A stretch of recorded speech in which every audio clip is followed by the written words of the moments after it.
the audio just so the audience can listen to the.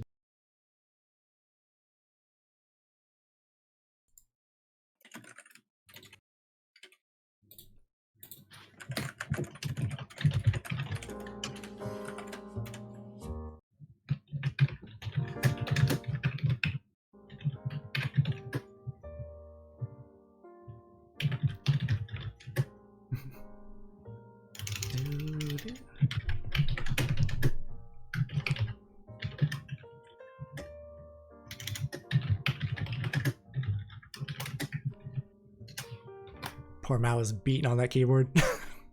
Oh man, it doesn't matter how far away I get away from my mic, it's louder than my voice.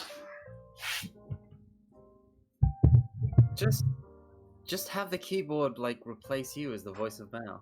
Yeah. Jeez, may as well. Hello everybody, I am Mao. Oh, I thought we were starting. I was like, "Holy shit!" I know. I was watching a video and I was like, "Oh man, we're starting shit." No. We're just on we're in the jazz. All right, I'll probably take us from the starting screen soon if that's cool.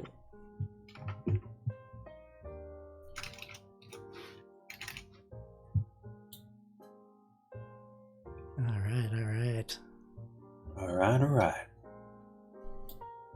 I mean, we are audible on the stream. Yeah, we are. It's okay. We haven't seen anything too Yab yet. We can if you want. Yeah. You imply that we would say things that are Yab. How Penis. All right. Today we're actually doing a weird take on the Christmas Carol story. And Nyaru is the ghost of Penis Past. Also, Velik, thank you, Velik. And Yoro is Ghost of Ass Pass. Yeah. Wait, all the ghosts are ghosts of the past? Yeah. It's a dramatic new retelling because everyone's dead. It's the post-apocalypse.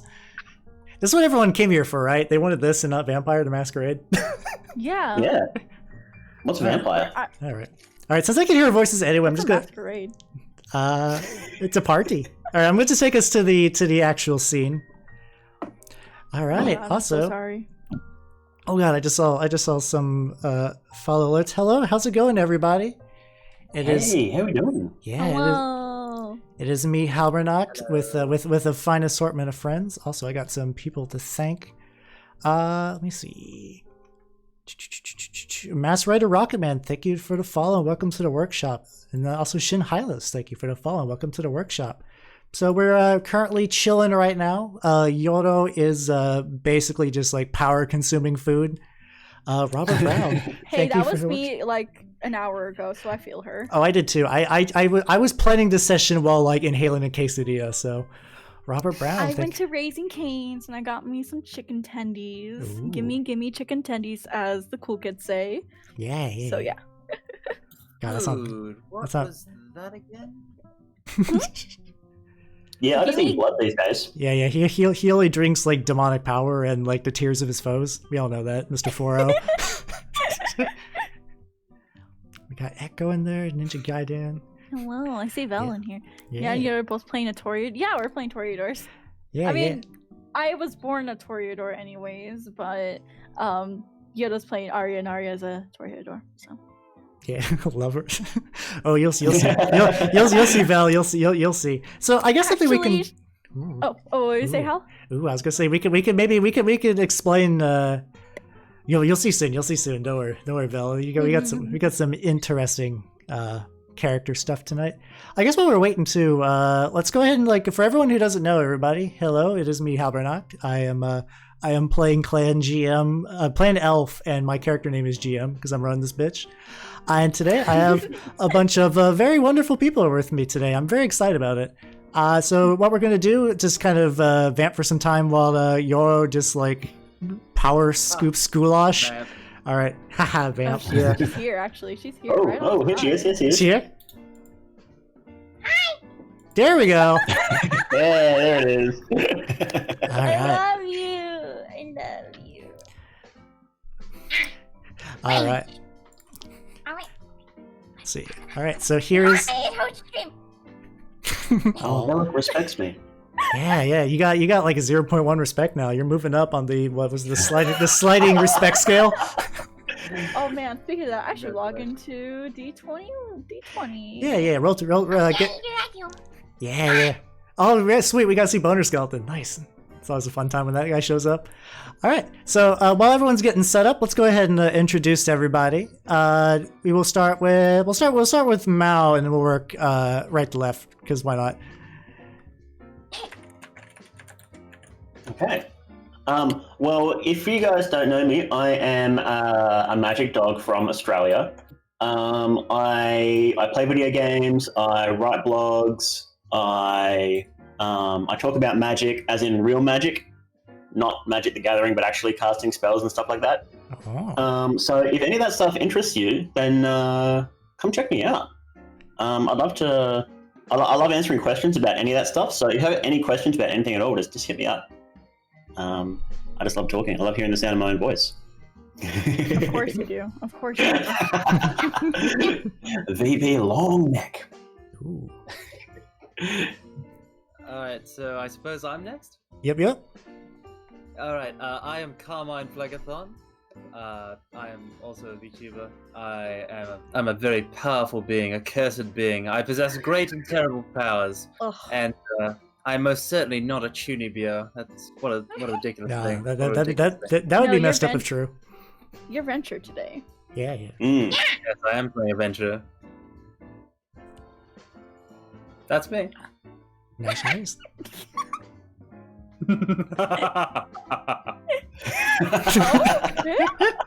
Nani?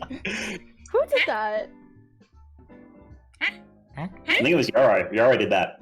That's right. Shut up now. Anyways, Hal, go. All right. I guess I'll introduce myself again. Hello, everybody. I'm Halbernacht. I primarily paint Warhammer models on stream, but I also do other nerd shit like this. If you look near my left shoulder, here's my little rat familiar Peño. He's super excited to see you guys.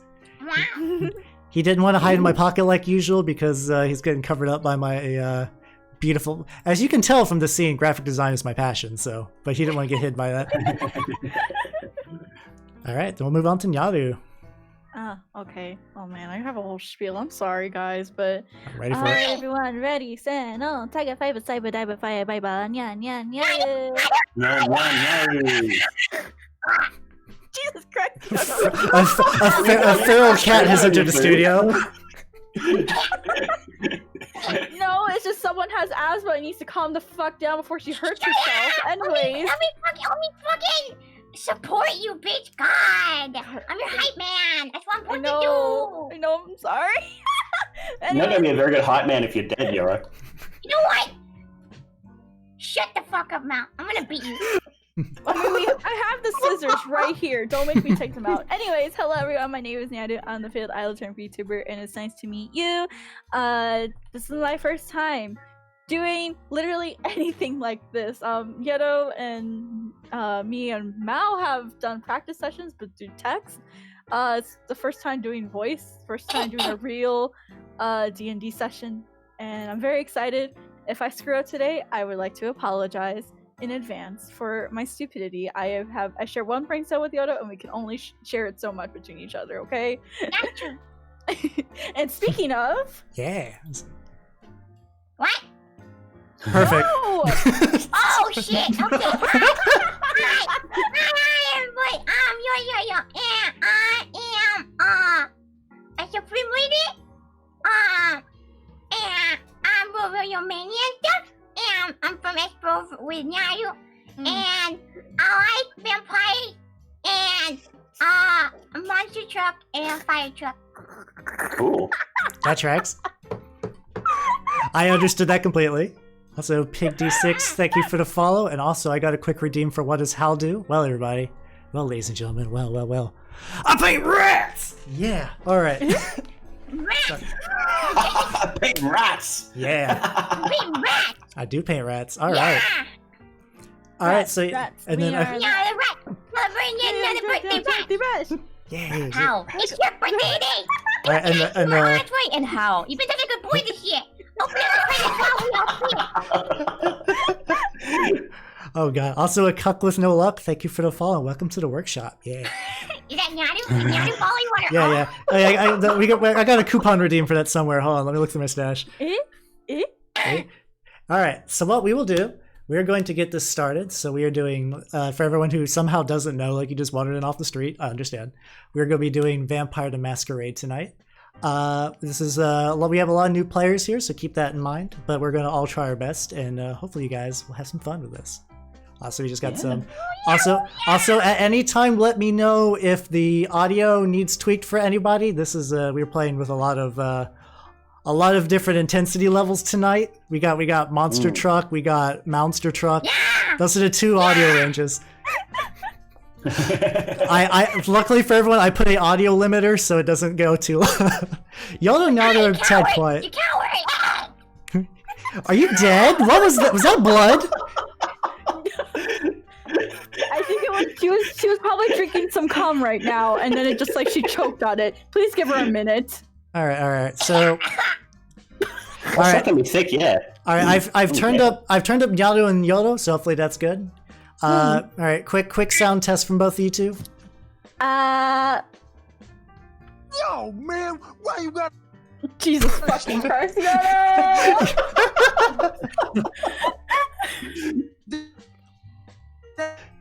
Yo, Wi-Fi's fucking up too. All right, Wi-Fi kun, please, I pray to you, Okay. Comcast, No. the foul beast. When it comes to Yoro, Oh, she's we gone. have to pray to Victor because Victor is the one who controls her Wi-Fi, and right now Victor's being a little too 5,000 pings. Oh my Jesus God. Christ. Oh no, she Wow. fucking died! Oh my god, this is All right. everything that Yo, if it gets too Every bad, hour got if it gets epic too shot. bad, I can throw a PNG on too if it gets too bad for your internet. Come on, I'm gonna fuck someone. Getting Come more on. and more pixelated. Oh fuck me, let's go. Not you. Oh, fuck you. Not you. Oh. Definitely not taking a screenshot of that for later. Here we go. Oh, you two are so cute. Where's All the right. fucking Wi-Fi? All right. Yeah, this is why I said you just need to be, and they were roommates. We just need to become roommates, so you can share my Wi-Fi. Oh. S Pro Streamer House. That's the sound of her driving out. Oh, that's the fire truck. All right. Fire truck and monster truck. Nobody allowed upstairs. God, Does Yoro have a soundboard? she probably does. This She does. whole stream's Sadly. a goddamn masquerade I didn't violation. have one. It's BTMB.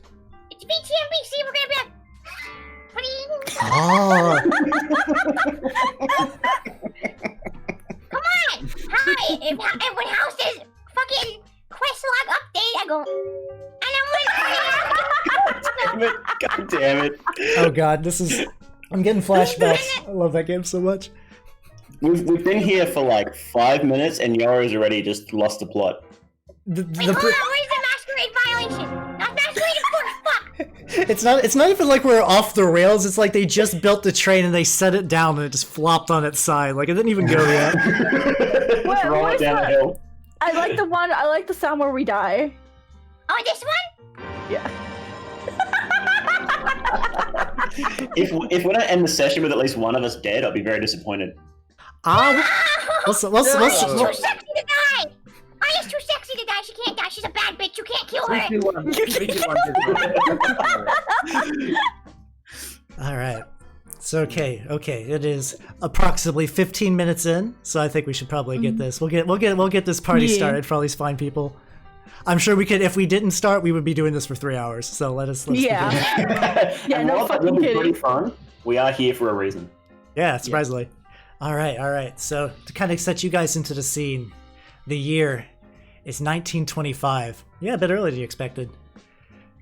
The world is still recovering from the aftermath of World War One. That doesn't matter right now, for a darker darkness, god damn it, a more insidious darkness has gripped the hearts of men. In the middle of downtown Chicago, in a forgotten part of the city, there is a tiny little sweet shop that goes by the name of Pete's Sweets. From the surface, just a regular old candy store. You just go in, get yourself a late night Milky Way, enjoy yourself. But the real people, the people who are in the know, they know the secret order. 2 Milky Ways and a moon pie, and you'll be taken down to the basement, where the real good stuff is. Shut up.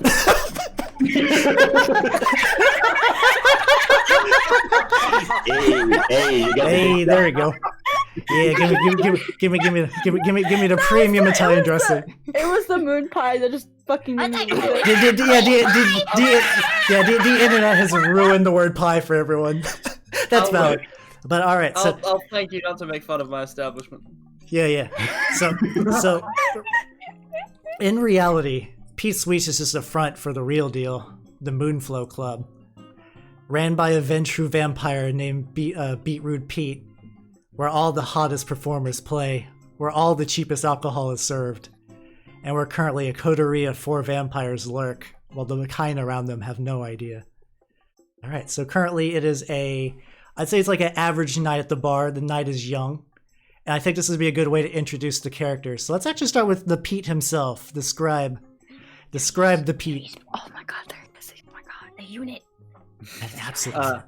Well, I imagine Pete's just sitting in his usual chair. He likes to be. He's got an office, but he likes to be like out on the floor of the place, observing things, just kind of lounging about, drink in hand. Very good, very good. Also probably set a little bit of scene too. So currently there's a small band playing some good jazz right now. Not a totally crowded night. This isn't the largest establishment because it is like inside of a candy shop's basement, but there's enough room that like it's a pretty well respected club in the area. Lots of artists and people of that type come in. Artists like Aria.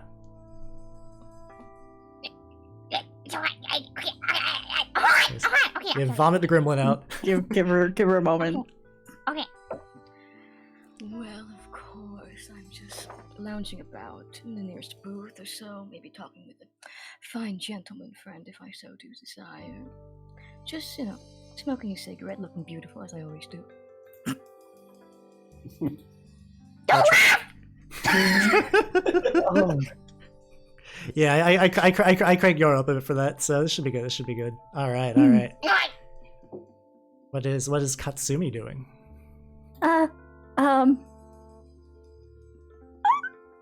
You got this. You got this. Yeah, your mom. Okay. Katsumi is probably waiting for her turn to go up onto the club stage because she has a performance that night.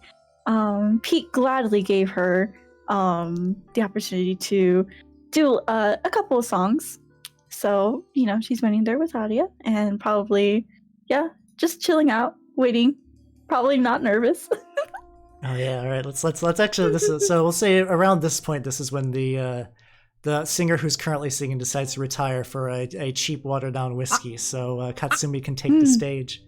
And this we're gonna do the first roll of the session too, just to kind of show everyone how to go. So what I'm gonna have you do is roll a charisma and performance. So what you do on your sheet, if you go to performance, there'll be a little d20 on the side. All you have to do is it's all good. It's all good. This is why we're doing it early. Nice, relaxing bar setting. I'm glad you like it, Karen. My sheet? Where's my sheet? Hey. Where is my sheet? Oh, fuck! Yeah, where the fuck is my sheet? Holy shit. It should be under the little, it looks like a newspaper icon. That's his characters. Yeah. Oh, I see it. Okay. Yep. I feel like I have to put my fucking mic close as shit when I'm talking to Aria, so if you... Oh, definitely. Okay, have sheet open. All right. So now that the sheet is open, you will go. You'll be on the page that says core. Okay. All right. Scroll down, and then you'll see your performance skill. And then if you go to the right side of that, there'll be a little die. You just go ahead and click that, and it'll tell you a stat you need to add to that. Go ahead and add charisma, and just hit submit. And we will see. Okay, now it says modifiers. You can just skip that. There we go. All right, we got 2 successes. That's a pretty good, and a hunger success. All right, so that is 3 dice of success. So Katsumi, when you get on there, you got it's pretty early in the morning. The regulars haven't really fully woken up from their hard work, But you get up there and you start singing and you light up that stage. In this dusty little corner of Chicago, you're the true idol experience. These people don't even know what they want. Yeah, get him! Get him! Yeah. I got it! You recognize the man playing the piano because he is currently a member of your herd, aka resident suckboy for Free Blood. He is he's been a Aria, is this your doing? he's been a fan since day one, and he might be what you call a tier 3 sub if you catch my drift.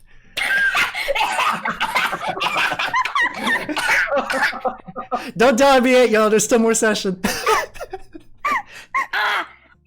I coughed my back out. How? You're like 70? What's happening here? All right, and then so while Yoro recovers, and then while Katsumi is singing, Mao, what is Rex up to at this point in time? Rex Blaine, sitting at the bar, waiting for the bartender to give him a drink. He's not having much luck because the bartender's watching Katsumi sing.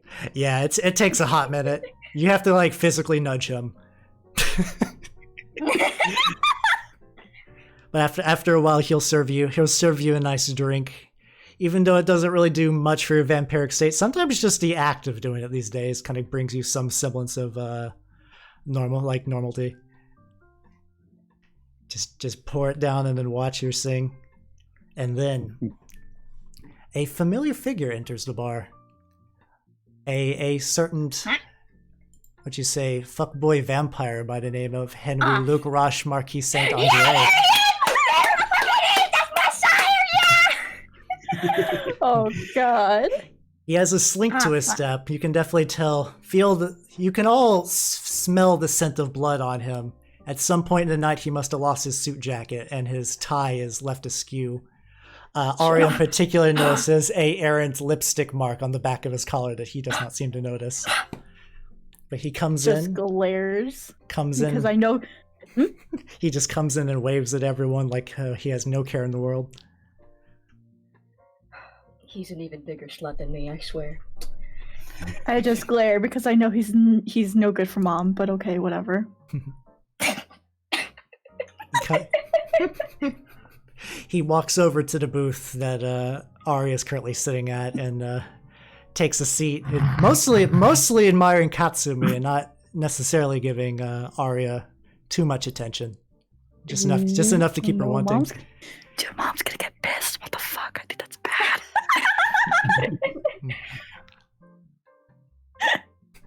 He doesn't say a word, waiting for her to make the first move. What a fucking hoe!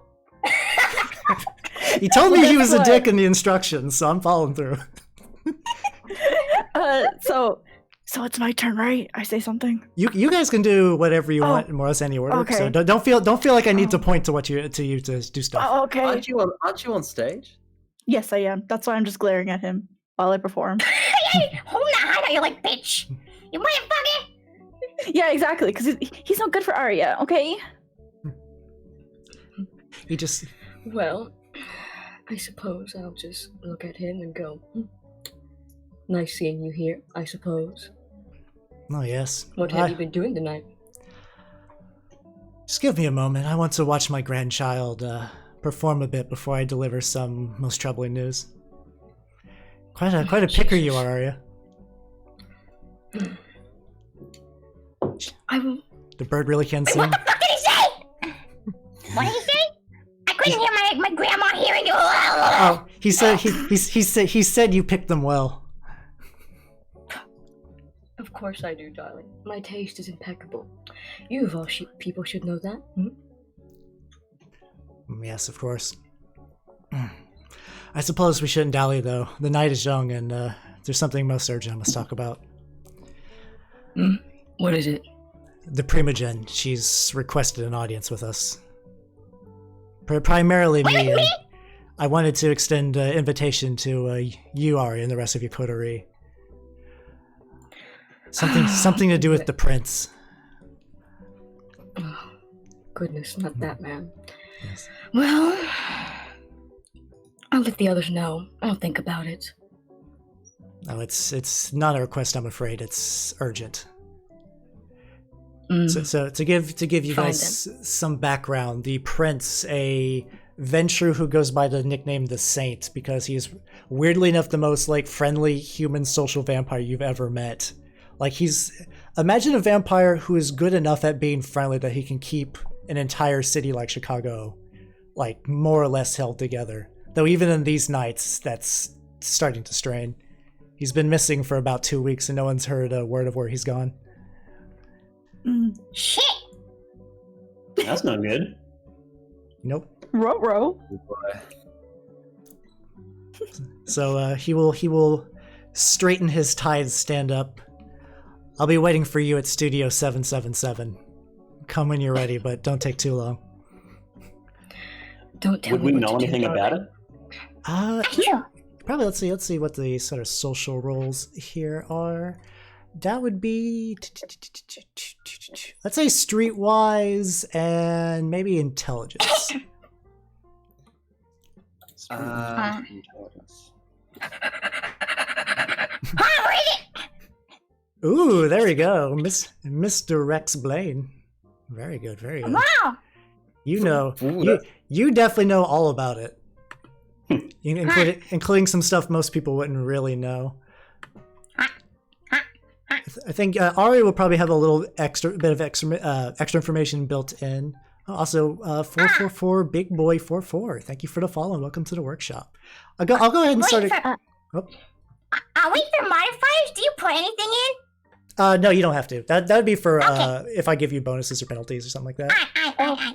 Do I gotta do it too? If you don't have to, this is just to see if you want to know. Also, Unsung Hero, hi. Thank you for the follow. He Welcome would to probably the know workshop. something as well, considering he runs Yeah, the yeah. bar and Yeah. he's pretty connected.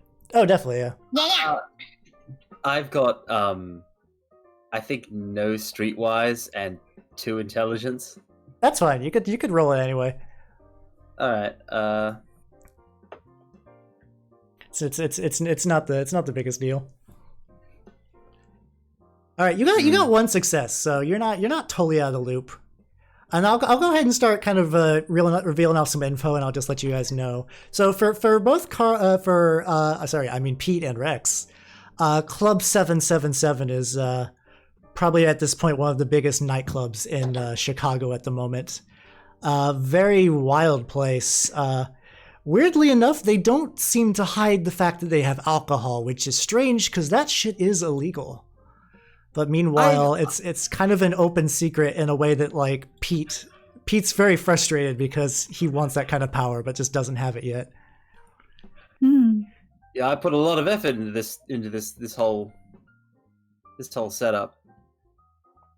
And then, in particular, Rex, though, you would know, partially from your old days in detective work, but also from your fairly recent embrace, the reason why they have that much power is because the Toreador Primogen herself, the Collector, actually runs the joint, and using her powers of money, bribery, and then just like pure vampiric might, manages to like keep it totally above the books while actively not giving a shit about it. She is, for everyone who's pretty new to vampire lore, Primogens are sort of like the top dog of a particular clan in the city. So this is like the big vampire nightclub in the area. So it's a big deal to be invited in at all. Most kind or humans have to wait hours to see if they even have a chance to get in, and most don't. I suppose she probably has some connections to the Prohibition Task Force, and Rex, he still has a few connections in there too, so he might hear some whispers about the club. Oh yeah, definitely. You do know that some low-level beat cops are like, hey, that place is openly selling alcohol, let's bust them. And then they just stop living. Very weird. Wow! It's a miracle. They're gone. Yeah. They said they're taking an early retirement to Panama, but no one really knows why. Always Panama. I hear they have lovely beaches. But yeah. So Aria, you are aware of the situation. Rex is keen enough with his detective sense to overhear this and sort of knows what's going on. And as a coterie, you guys are all relatively on friendly terms. Closeness can vary, but I imagine at some point you'd probably share this information in a Probably a little bit out of the ways from mortal eyes and ears. Yeah, I mean, my office is always free. Oh yeah, that's probably where you guys would meet then, actually. True. All right. What drinks you got up there? What do you mean with all of them? I got some. What years would wines even be back in 1925? Let's see, Hall's like, Necromancer Magician, thank you for the follow and welcome to the workshop. So around this time, I did the briefest of research into Prohibition stuff. A lot of it is going to be like homemade stuff approximating the old kind of like stuff, and a lot of wine, like moonshine. a lot of moonshine, a lot of very watered down liquor, because there's no regulation to make sure that stuff's like quality. But I got a couple. I imagine I've got a couple of bottles of the good stuff. Yeah, technically, when Rex drinks, he's gonna basically puke it up later.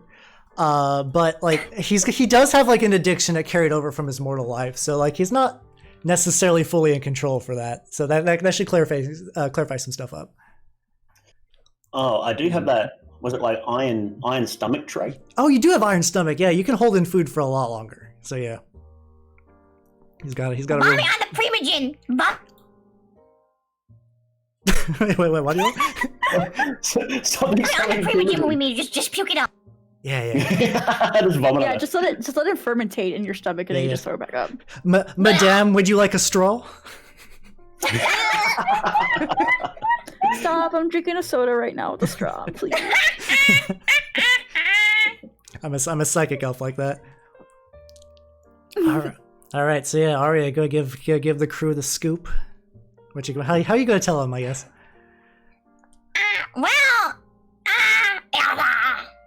Well, Exercise the demon. well, I'm definitely going to give those nearby a quick tap on the shoulder, ask him to meet me up in Pete's office. I'll give a little bit of a look to Katsumi. She knows, we're connected like that. We share a brain cell and all that.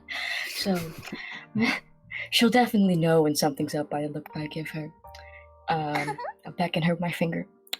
And where is Pete? Is Pete just vibing out on the floor? Not on the. He's just sitting in his usual booth. Okay. Well, I'll go over to Pete and say, we have to have a meeting in your office after Katsumi's song is done.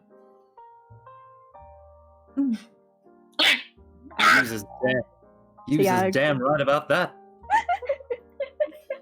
Very good. Very So good. yeah, I guess for me, I'll just go ahead and kind of skillfully play my way out onto the stage. Tell everyone thank you for listening, and then follow Mama right up to the office. Song wraps up a vigorous pachi pachi pachi from the entire crowd. Particularly the super fans with your herd seem to clap maybe a bit longer than they should, but the enthusiasm you can tell. Even in the 20s, we had simps. Yeah, no, that's a forbidden Twitch word. Well, you can't say that word now. It's a bad word. Don't say that's a no-no word. It's a tier 3 sub, remember. The tier 3 sub. Tier 3 W. Tier 3 synth. Yeah. Wait, no, you said that word. It's a naughty word. Masquerade violation. All right, so everybody is now up in Pete's office. It's a cozy little office. As you walk in, several members of Pete's gang will let you through because Pete isn't just some 2-bit thug. He's got his goon squad. Actually pretty well trained men as far as Chicago gangsters in the 1920s goes. They're loyal. They know how to fist fight. They can shoot a gun. And they've been keeping this place held together pretty nicely, all things considered. Yeah, quality goons. Nice. They're not Oh, just yeah. gangsters. They're the family. Yeah. I keep getting too nervous to do the voice. You're doing good. You're doing good. Boy, you can do it. We believe in you. You're doing good. I We believe believe in in you, Carmine. I'm genuinely trying. I don't know how you're also good at it. It takes practice, and it never gets better. Don't worry. It's always hard. All right, so you guys are in the office. If you want to describe like your office very briefly to kind of give the people a scene, what might fun odds and ends might be in there. Well, it's just I mean, you've got yourself the like the some couches, a desk, chair, glass cabinet full of cheap booze. Yep. Maybe some files scattered around the desk. It's kind of untidy. Sounds good. Sounds like a quality mobster desk area. All right. So the men up front make sure that you guys will not be disturbed. So don't you worry. You can speak your minds out. Also, I'm gonna say that like Pete, none of your family actually knows that you're a vampire, but they know you have some like peculiarities that they like to cater to because you've been real good to them. So Is there like a knife sticking out of the desk where you've jammed it in? I have no, because I'll be jamming it in during this conversation. Oh, there we go. Pete will be taking his seat behind his desk with in his regular chair with his feet up on the desk. Nice. All right. So you guys are totally private now. You can speak freely about vampire concerns. Well, I have one. everyone. I have one. What's the concern, daughter? I have one concern. Why is it filthy in here? It's the 1920s. Hey, I'm going to be honest with you, Pete. This is coming from someone who's known you for quite some time. This is an utter pigsty. you guys think you can walk in here and tell me that my place is unclean? A man's home is his castle. A little respect, if you please. But where is the respect for us, ladies, who come into your office expecting a clean, nice place, and then you treat us with disrespect like this? To be fair, What does Carmine want? What are we doing here? Well, I suppose I'll say what I've heard today. So Andre, my sire, sleeves that he is, entered the bar, sat down with me at the booth, and he told me that it was not a request. We have to go to Club 776. Is that what it's called? Is it called Club 776? 777. Lucky numbers. 777? Cringe. Anyways. Of course vampires are cringe. Yeah, we have to go to Club 777 tonight. There's something up with the Primogen and the Prince. So I suggest we go whenever we're all free. I'm free right now, personally, if we'd like to get it over with. Hey, I still can't believe he went to you and not me. I own the place. I run the place. Well, you know him. Always the attention seeker. He loves the good company of a lady.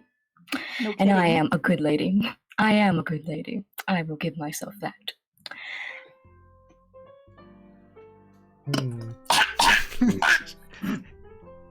Don't die, by the way. She's gonna let the demon back in. Please, Liz. Well, let's wrap up and get over there, shall we? All right, that sounds fun. All right. Before Pete gets up, he is going to. There is a map just kind of strewn on his desk. As he gets up, he's going to slam his pocket knife into it. Hell yeah. Where Club 777 is. Jesus. Freddie said it! Freddie said it! All right, and then it Freddie said it! He said it, of course. does the movie thing where the camera pans onto Club 777 Yeah. and then the map turns into reality. I'm doing elaborate hand gestures. Just imagine them in your mind's eye theater. All right, so you guys take. Also, I mentioned because like Carmine, you were very excited about Pete having like a Model T or so, just like having a car. So Yes. that's how I imagine you guys are going to get there.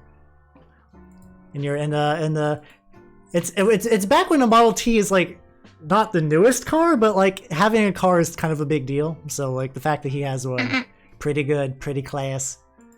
All right. Yeah. Pete can drive. Pete used to be a getaway driver. Yeah. Wow! Wow. Wow. Okay, Ryan Gosling, I see you! Cringe department. All right, so as you all drive over to Studio 777, so basically for Pete's Sweets, it's got like a little nice hand-drawn sign, very classy, very subdued. Studio 777, big stupid honking neon lights that cover the street. Cars are parked all over the road, like making driving around a hassle. I'm not gonna make you roll anything. Just know it's a real pain in the ass to actually park. Rows upon rows of kind just pile in, trying their best to get into the club. And like they're talking, there's like very wealthy looking people, schlubs all over. Because it seems like it's almost at random whether you're let in. You like as you guys walk past the crowd, because you're all kindred. You don't need to go. You don't need to walk with the plebes.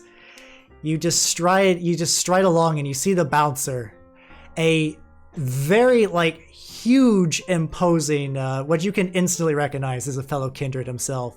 Bald head, mean scowl, big floppy jowls, just stares at you. Oh, looks you up and down. Johnny Sins? No. I'll pull up a picture of Johnny Sins now just to make sure. Oh god, Yoro is dissolving into dust. Oh no, she's out too late. Officer Chung. So the bouncer looks you guys up and down. Yeah, Yoro is basically particles right now. We were now. Oh, there we go. Welcome back. You're fine. Yeah, we are in fact using OBS Ninja, the color out of space that is Yoro.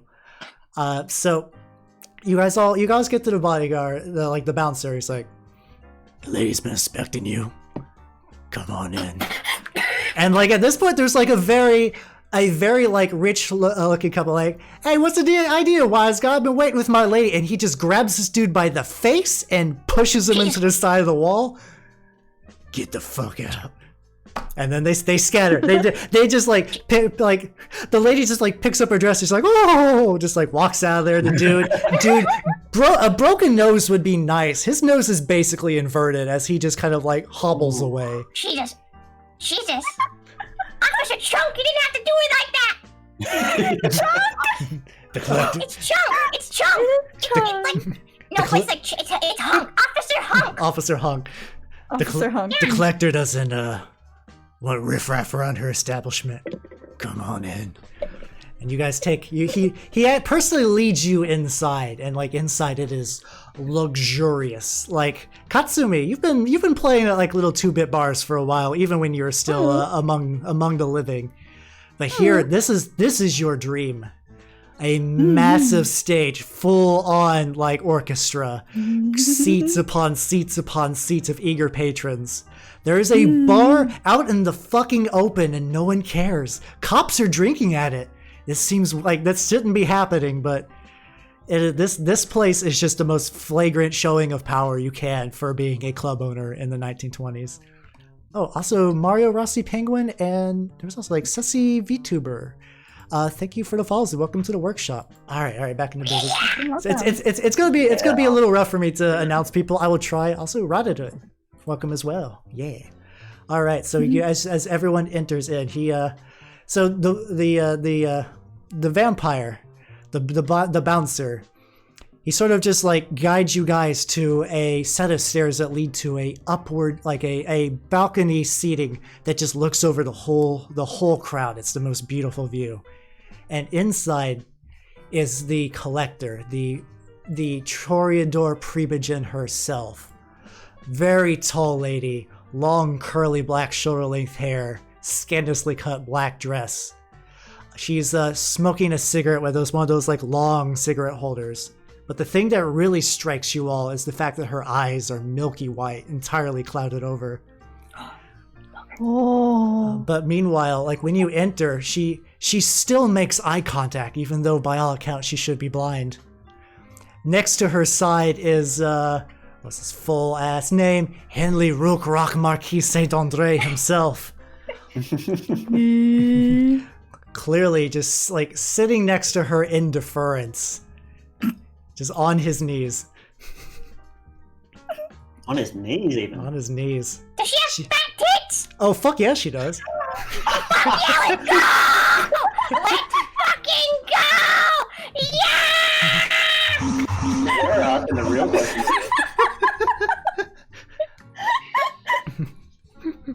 she looks at y'all like, oh, I've been expecting all of you here. Oh, good old Andre has told me much about all of you. Please come in, I believe. Like, she looks at you one by one, even though she shouldn't. Aria, Pete, Rex, and then she like steps up, she gets up from her seat and just walks over to Katsumi, just gently removes the glove from her hand and just traces the contours of Katsumi's face. Oh, I've heard a lot about you. Sus! Hey, that's my kid! That's my daughter! That's my daughter, you piece of shit! Some of my men say that you're quite the singer, little love doll. This bottom ass bitch! This bottom ass bitch! Bitch, you know fucking Katsumi's a bottom. Fuck yeah. Fuck you. Yes, ma'am. I do sing a little bit. Why don't you sing for me right now? Yeah. We have we have a couple of other bigwigs who are still coming. They're awfully late as usual, of course. Getting vampires together is such a drag. Pass the time for us, will you? I'd love to hear you sing. Hey, Yeah. begging your pardon, but we weren't called here for a concert, were we? Oh, of No, course. no. I mean, Well, if the nice lady wants a concert, we give her a concert. yes. See, she knows how to play nice. But don't you worry, Pete. There will be business here for you soon yet. I've heard the Nosferatu Primogen in particular was very insistent we have this meeting tonight. Yeah, come on, Pete. Let's just sit down and enjoy the show for a little bit, huh? Hey, fine with me. All right, let's see. Let's for shits and giggles. Let's see another performance roll. Go ahead and do a usual charisma plus performance. Okay. Charisma. Where is it? Also, Headless. Thanks for the follow. Welcome to the workshop. Yeah. For second attribute, I just put charisma. Yep. So performance and charisma, right? Yep. Or And then you're correct. Yeah. And then no modifiers. okay. Alrighty. Let me see. Ooh, hot damn! Oh! What did I do?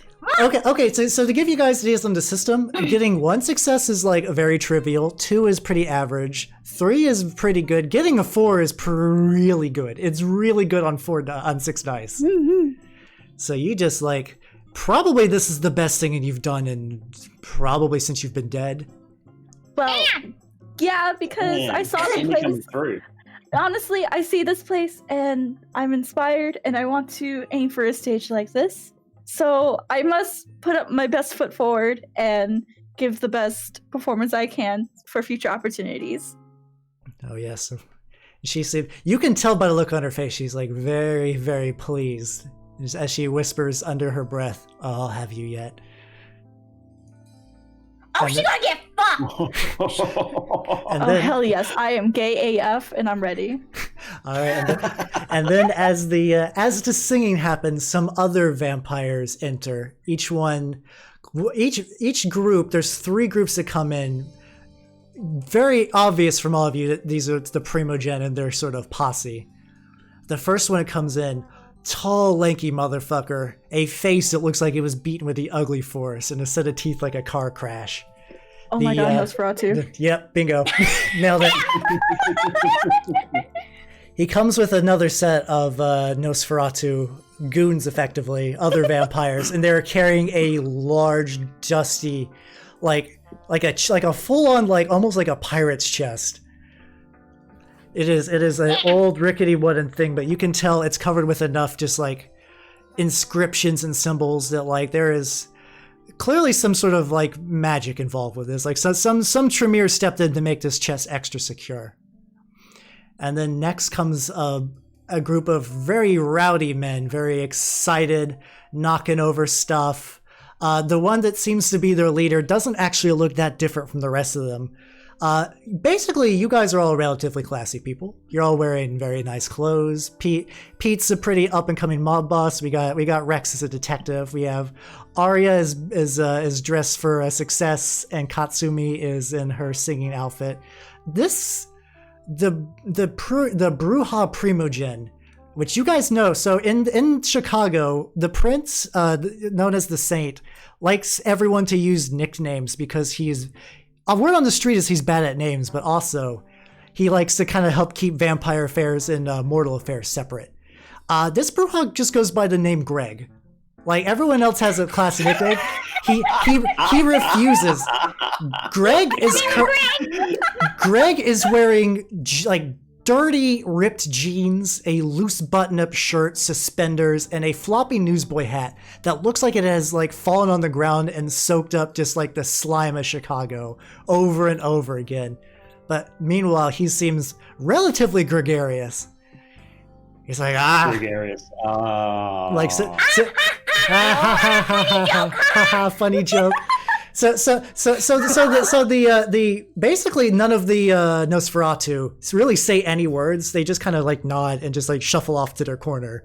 But Greg is like, I recognize some of you. You're. I don't recognize any. Oh, I recognize you, big guy. And he goes over to Pete and is like, I think I remember you. You've been good to my boys. You've never seen Greg in your life, Pete. You not once. Not a single goddamn time. Greg. Amazing. Yeah, but you can tell behind sort of like the ditziness to Greg, that guy is built like a brick fort. He is. If you ever challenged Greg to a fist fight, you would be paced in seconds. Hey, well, you know, I like to look after people. Yeah, I gotcha. All right, so Miss, what are we doing here? Me and the boys were playing cards. Come on. And the collector's just like, hush now. Before we get into it, would we know anything about these people? Like, you would. I suppose Aria would know a bit more, but like, would we re-roll for some extra knowledge, like their names or anything like that? You guys, the Primogens in particular, you guys know enough just by being vampires. Like, you've probably maybe seen some of them in passing, but like, it's given that most vampires in the city at least know about them. So, the Nosferatu Primogens known by Mr. Fix. In general, the Nosferatu in Chicago tend to be the ones that clean up EverClan's mistakes, which in exchange, they basically have full control of the sewers and can feed pretty much wherever they want.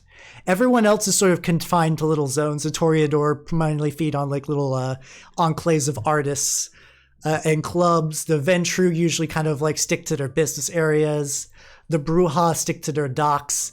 But the Nosferatu, in exchange for being the people you call when someone fucks up and maybe has a little bit of a masquerade breach, they come in and fix things.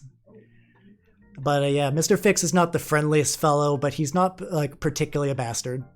And then you guys know Greg a little bit. He is him and the other Brujas sort of claim the docks, and usually they're not only the ones that kind of have like the biggest like ground troops of all of the clans in the city, they also control the ports. If anything's coming into Chicago that's supernatural in nature, they know. And if they don't know, that's bad.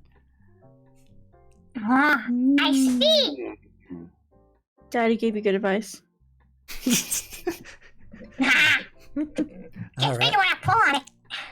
All right, and then two like more sets of men come, and these aren't Primogen, but definitely Pete would know because they are of his clan. Two very different. They're both, by the way, they walk and talk and act. You can tell these are Ventru, but they are very different people. A very sickly looking man who is known by the Fox he is old money. His family has business ties that go back to the founding of Chicago. From what you've heard on the street, he bought his way into vampirehood to avoid dying of cancer, which also means he has a very shitty wig, and if anyone mentions that, he will have them killed. So don't do that. Oh. Don't do that. The other one, a small elderly man, but sort of has the imposing stature, is the Bull. And you would definitely know them, Pete, because he is your sire works for him. These are both both of these men are lieutenants of the Saint, and sort of work because since he's doing princely duties, they more or less run all Ventru affairs within Chicago. And they both kind of just been staring daggers at each other because they fucking hate each other. They've hated each other forever because the bull is very new to being a vampire. He doesn't quite get it yet, but he has men. He knows technology. He's got his fingers in all kinds of gangs. And yeah. So those are them. The bull's like, what we doing here tonight? Oh, hey, I recognize you. Actually, the bull in particular would acknowledge Pete, but he'd be very suspicious of Rex because he's like, what's a fucking cop doing here? Hey, I'm an ex-cop. Thank you very much. You know, it's what they I'm say. vampire first. Being a cop's like being Italian. Just because you're dead doesn't mean you have a stop.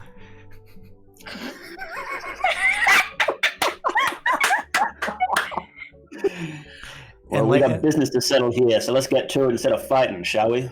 The collector at this point, gentlemen, please. All right, Mr. Fix, we have urgent business here. We don't have all night to yell at each other or whatever. And Greg, frankly, you're stinking up the place. He's like, whatever. I didn't shower. I never shower. I dip into docks when I need clean. All right. So at this point, Mr. Fix, he just kind of solemnly has his men just loudly drop the crate on the ground to get everyone's attention.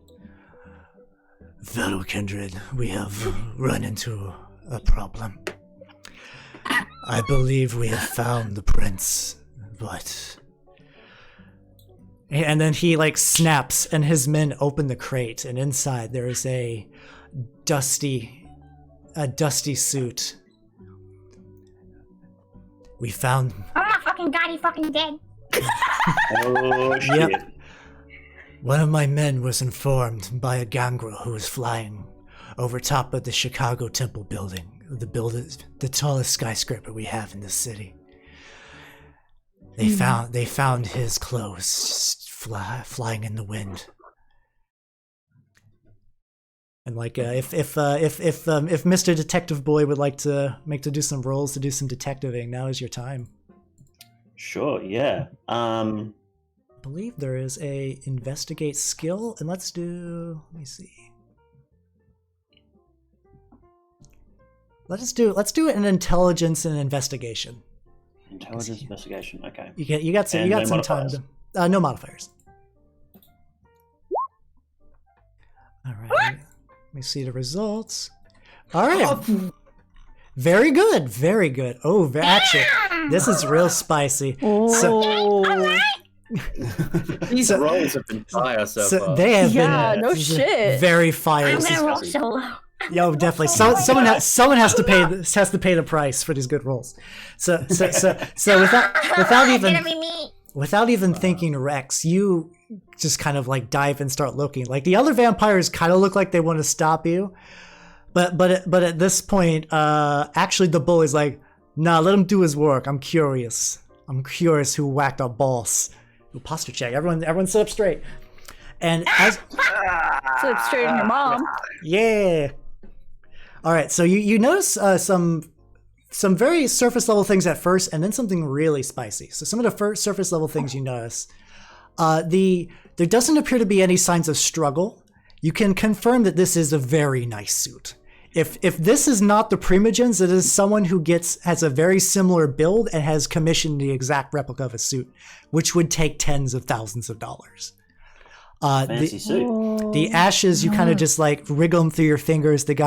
You haven't really interacted with the corpses of too many vampires, but you have a gumshoe hunch. This is the real deal. This is true vampire ash. But also you notice that within the clothes, there's no signs of a struggle. There's no rips or tears or anything. If something happened, it was done quick and it was done to the body. But in particular, So there's no hint in how he was killed? there's no hint at all. But the big thing that sticks out, I mean, okay, the hint might be your theory is that he probably did burn to death, actually, from the sunlight exposure. But, like, why seems very strange. Like, he's never had, like, a suicidal tendency before, and if somebody was wanting to kill him, they wouldn't, like... Vampires don't want to be on top of a big building when they set someone on fire, effectively. So this is very peculiar. But the thing that sticks out the most is a fancy pin in his pocket. A gold engraved pin, which leads your cop instincts to believe two things. One, you don't carry this type of a fancy pen unless you also have a fancy journal to write in. And two, when you play around with it, you hear a click, and from the back, a little key pops out. Ooh. So then So at this point, the Toreador Primogen kind of looks. She like gets down and looks close, which once again, blind. Why is she looking? But she's like, "Ooh, very interesting, very interesting indeed." Andre, your little coterie has quite the talents. Yeah.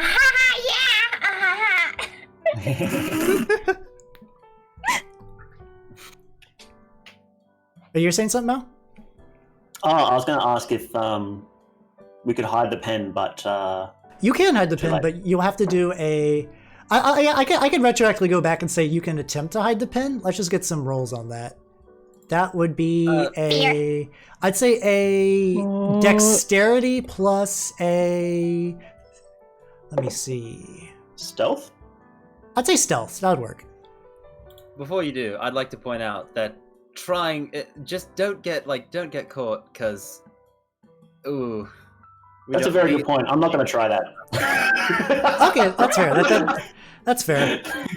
She gonna kill you, dude.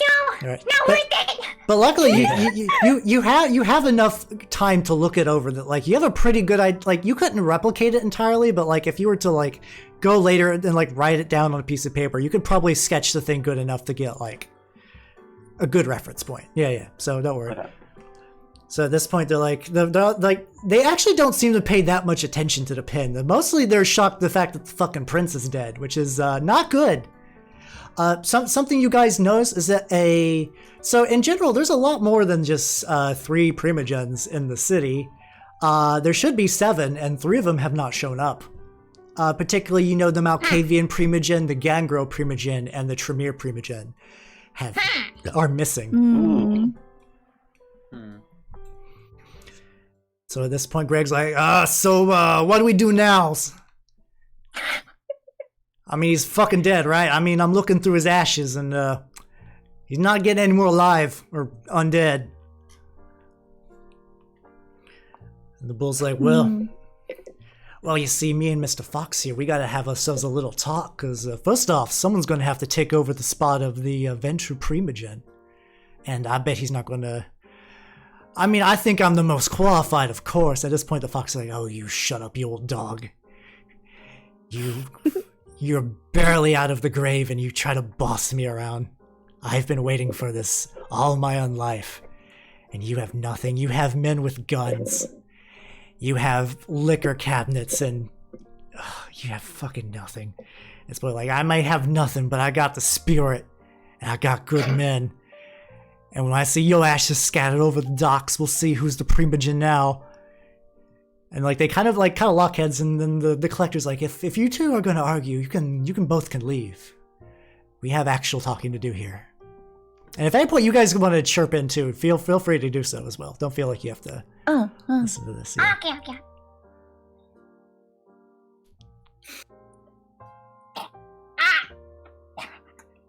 You gonna say something? Yeah, what? I don't know what to say. Like, he's fucking dead. What the fuck am I supposed to say? Like, oh, he was a good man. I didn't fucking know him. Like, are you sure you didn't? You've probably met him once or twice. Maybe we fucked once or twice, okay? It happened, okay? It happened. He'd be like, oh, I remember fucking him once. Yeah, who can keep track, really? Right, but everybody. It's like, oh yeah, it's me. Nothing to do. Ari's just looking at her fucking address book like, oh god, did I? we gotta hydrate redeem too. I think now's a good time to drink. I got soda. drinking. I need to go grab a refill of my water. Do you mind if we take 5? Yeah, we can, hang on, we can wrap up this little segment first. This is sort of like the first part. Actually, no, yeah, we can take 5. We can take 5. All right, so we're gonna do that. I'll throw up a little text thing to say we are on break. And in the meantime, yeah, everyone gets some drinks. And if anyone in the audience has some questions or just I'll try to see if I can catch up. I know I've been a little. It's hard to DM and read chat, but I've been seeing you all. I'm seeing everyone. Lots of lulz. All right, let's do it. I hope everyone's having fun. I'm definitely having a blast, especially for a first timer. Yeah. It's a lot of fun. Agreed. I mean, honestly, tabletop games aren't as scary as people think they are. I think once you get past that initial fear, it's a lot more fun. So I gotta make this. I gotta make this red. Red, the color of blood. Yoro, how's your Wi-Fi going? Seems Hey, good. she's chugging along. She, yeah, sometimes it cuts out, so like in the middle when I was talking, I'm like, wait, what the fuck did he say? So I had to I had to keep listening. But it's not too bad. It's not too bad. I'm mostly concerned of like, when do I speak? When do I speak, or how do I go? Like, to be fair, this first part just has a lot of like introduction to like the primogens and like the area. So part 2 is going to be a lot more open for talking. So like this is Okay. okay. It's not going to be too bad. So yeah. Also, if at any time you guys need me to clarify anything, just let me know. I'll be more than happy to repeat as much as you want. I understand this is new and scary for a lot of you guys, and I'm here to make this as like nice and easy as possible. See, I hope we have a part 2 too soon. Maybe we'll find out. We'll see. It's tricky. We gotta like align the schedules of like 4 idols and Mao together. So like, it's. Wow. I'm not coming back, by the way. No, I'll vouch for it. Mao's an idol. I am. I'm wearing the dress right now, actually. That's why he's wearing. That's why we have the desk. This dress? How short is it? It's very short, bro. What are you wearing? The shortest of skirts. Wearing a mini skirt. I'm wearing thigh highs. Got a tank top. I was a twin. Forget it. Forget about it. No, I'm rich. Forget about it. Forget about it. Yep. Also, I like the Don Vito impression. Yeah, go like Marlon Brando. Holy shit. Yes. I think that was the fox who had it, right? The Don Vito impression. Yeah. Also, Snake. Yeah, I think that's a good breakdown of like the prince. The prince is like the leader of like a whole city in Vampire the Masquerade, and Primogen are like directly under him as a representatives of their various clans. So that's a good breakdown. Yeah. Also, like, if at any point you guys have any, like, anyone in the chat, any of you guys have any, like, vampire or lore questions, I'm still relatively new, but I've been, like many of us here, I too have played Vampire the Masquerade Bloodlines and thought, boy, I'd love to play that. Yeah, also, Snake does know quite a bit about, vampire lore, because he's actually the DM for, where Aria comes from. It's that Snake. Welcome. The Snake. Yeah, that is the Snake. Hello, Snake. It's nice to see you. Nice to see you there. Yeah. He's a snake in our boots. Sorry, it's a dumb joke. He's a snake in our boots. His favorite clan is Tremere. Is the prince part of a clan, or are they technically clanless? He is part of a clan, yeah. And sometimes they tend to be the primogen of the. Well, sometimes they tend to be the primogen and the prince, but that just depends. I think, I don't think LaCroix was the primogen in VTMB. He was just a prince, was he? I can't. It's been a hot minute. Also, Tabaha, thank you for the follow and welcome to the workshop. Yeah. Welcome. I mean, the saint was the prince as well as the Ventru primogen here, right? Yeah. Yep. Yeah. Also, Odd Panic, thank you for the follow and welcome to the workshop. Yeah. Lots of. Who was the collector primogen of again? Sorry. She's the Toreador. Yeah. Oh, also something we haven't really explicitly explained. This might be a good time during the break, because Velik was asking earlier about the relationship between Aria and Katsumi. Do you want to divulge on that now? I think Yoro should explain that actually. Ooh, yeah. I'm just gonna BRB for 1 sec. Yeah. Okay. Well, Katsumi is my darling child, and I am her beautiful, gorgeous, stunning sire, obviously. But yeah, she's She's my daughter. I'm a child. And I'm the epic mom. And we just do Yeah. epic mother-daughter things like Yeah, like drink blood. I hope you can actually hear me when I speak as Aria. Do I have to like speak louder? Ah! Definitely, yeah. No, you're doing good like right now. You're doing better now. Yeah. It's I've definitely cranked you up to like 150% volume of my own, so my eardrums suffer for you all. It's good. I've adjusted the gremlin voice. It washes over me, and I am steadfast against it. I'm so used to all her voice ranges. So Yeah. Yeah, it's. I'm still adapting. It's My great. ears are reforming. Eventually, you can learn all the colors of the Yoro screams, but then you also get tinnitus. So it's an interesting trade-off. You see, I have tinnitus too, so you have to suffer with me. Oh, okay. Oh, That's the rule. self-inflicted tinnitus.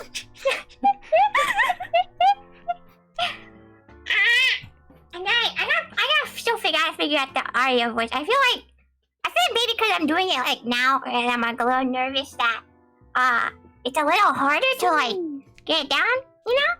Yeah, oh yeah. For the, Mm-hmm. oh, also Simi, thank you Yeah. for the follow. Yeah, welcome to the Love you, workshop. Simi. Yeah.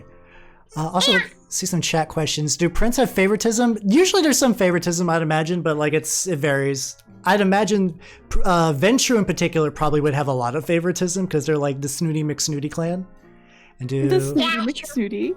Wanna be Christian Greys? Get out of here! yeah, and then in this edition, vampires do have flaws. Like some of them, like all of them have drawbacks when you build them.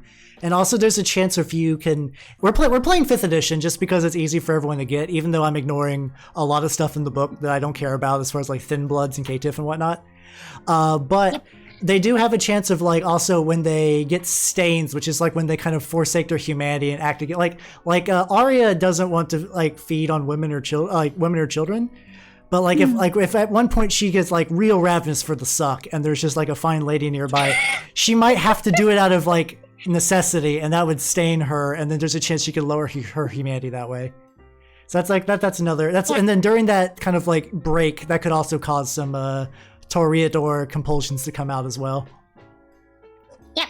Because all clans have a curse that's on them from just existing because Cain is like, man, fuck you. So, Nosferatu is that they're ugly as fuck. That's their clan curse. They're fucking ugly. Malkavian curse, I think in V2, I don't know if it's changed in V5, but in V20 it was just that they're like crazy and sometimes you can't really understand them, or they have like their voices or something like that. It's something like that. We're right now with Rex's Malkavianism, we're definitely like Mal's been real good about this because, like, of course, like whenever DMs like someone's like, "I will play a Malk," it's like a roll the dice whether you're going to be like Monkey Cheese or you're going to be like a character. But Mal played ball pretty quickly, so there will be instances where his Malkavianness will come out. But like I hope so. a lot of that will be there's some details that'll play to that. Maybe a bit more in later sessions because right now I'm keeping things nice and simple for everyone. All right. Also, since I heard you, Mal, is everyone back? Yeah. Yes. Fishy. All right. Yep, here. All right, here we go. Fishy. Fishy. All right, so we are back, everybody. How's it going? Valkavia. Yeah. All right, so what we're gonna do? So to pick off where we were at, at some point, basically, just to kind of move things along, keep the flow going. A lot of the other Primogens are going to like leave to go tell their own clan that shit's going down and figure out what's going on next. The Fox and the Bull in particular, the two Ventru lieutenants, more or less, they are. You have the feeling that shit's about to go real bad for the Ventru of Chicago because there can only be one Primogen, and they're gonna fight for it. Like at some point, Pete, you might be expected to participate for probably the Bull, or if you don't have to side with him, even though your sire works for the dude. Oh no. Yeah. Hey, I got a bad feeling in my stomach. Yeah. And then Greg of course is I think like Greg's basically like I'm gonna go beat him up myself, and just like walks out to see like he thinks he can find whoever killed the prince. He's pretty certain. I like Greg. I'm rooting for Greg, honestly. Yeah, he's I like that too. I respect Greg's gregarity. Yeah, I respect it. yeah. His Gregness. The thing is like His Gregness. he wasn't nicknamed Greg for being like real gregarious. His name is Greg. He's the only one that did not play ball with the whole nickname thing. His name is Greg. His name is Greg. Yep, his actual name is Greg. He's Greg. He he lives in the docks, and that's it. I mean, he's also, like I said, he's real strong. Out of all the vampires, that like if you had to fight any of the Primogen in this room, Greg would be the worst choice. It would not be fair. I mean, honestly, even like the Collector being like blind would still. The fact that all the Primogen are Primogen means like fighting is.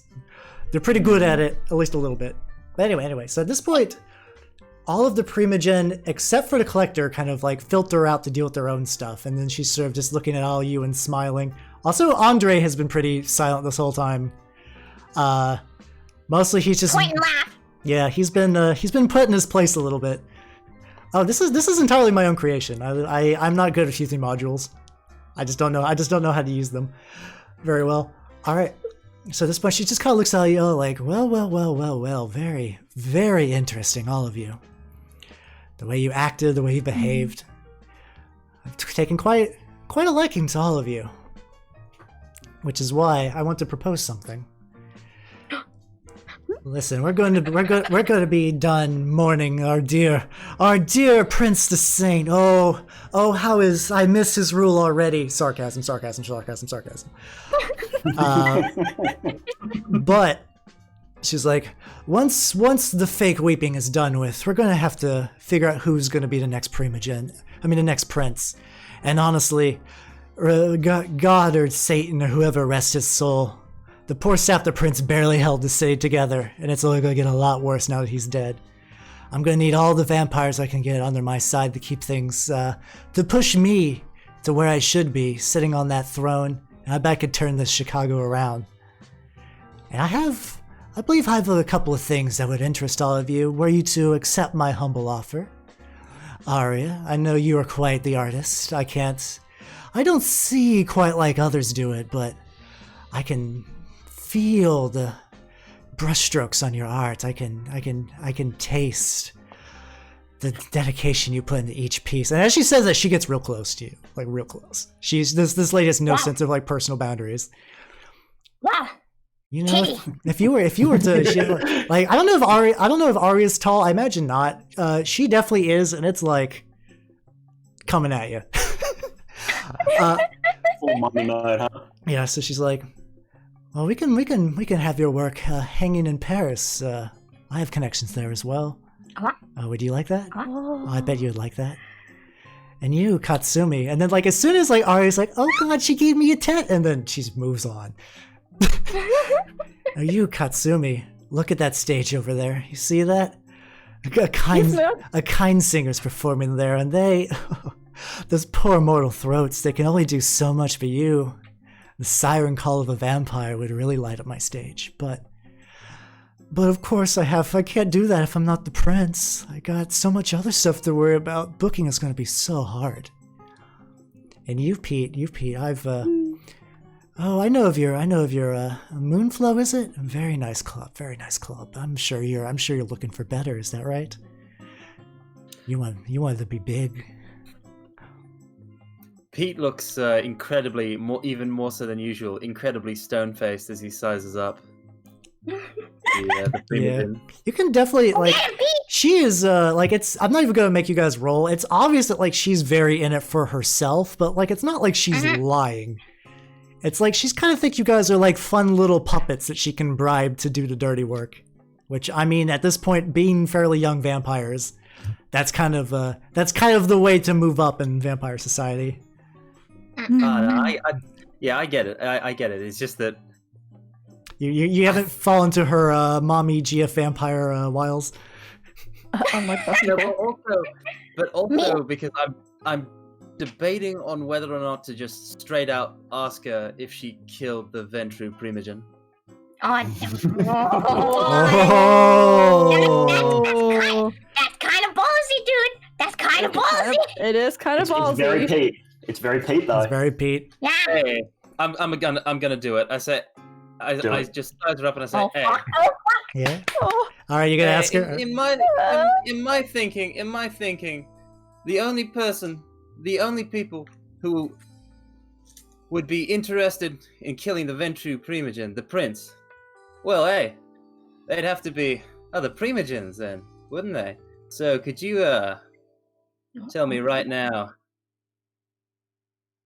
Oh, you think Did you kill him? Oh, you think I killed him? Oh, poor, sweet little fledgling. You think I have that kind of time?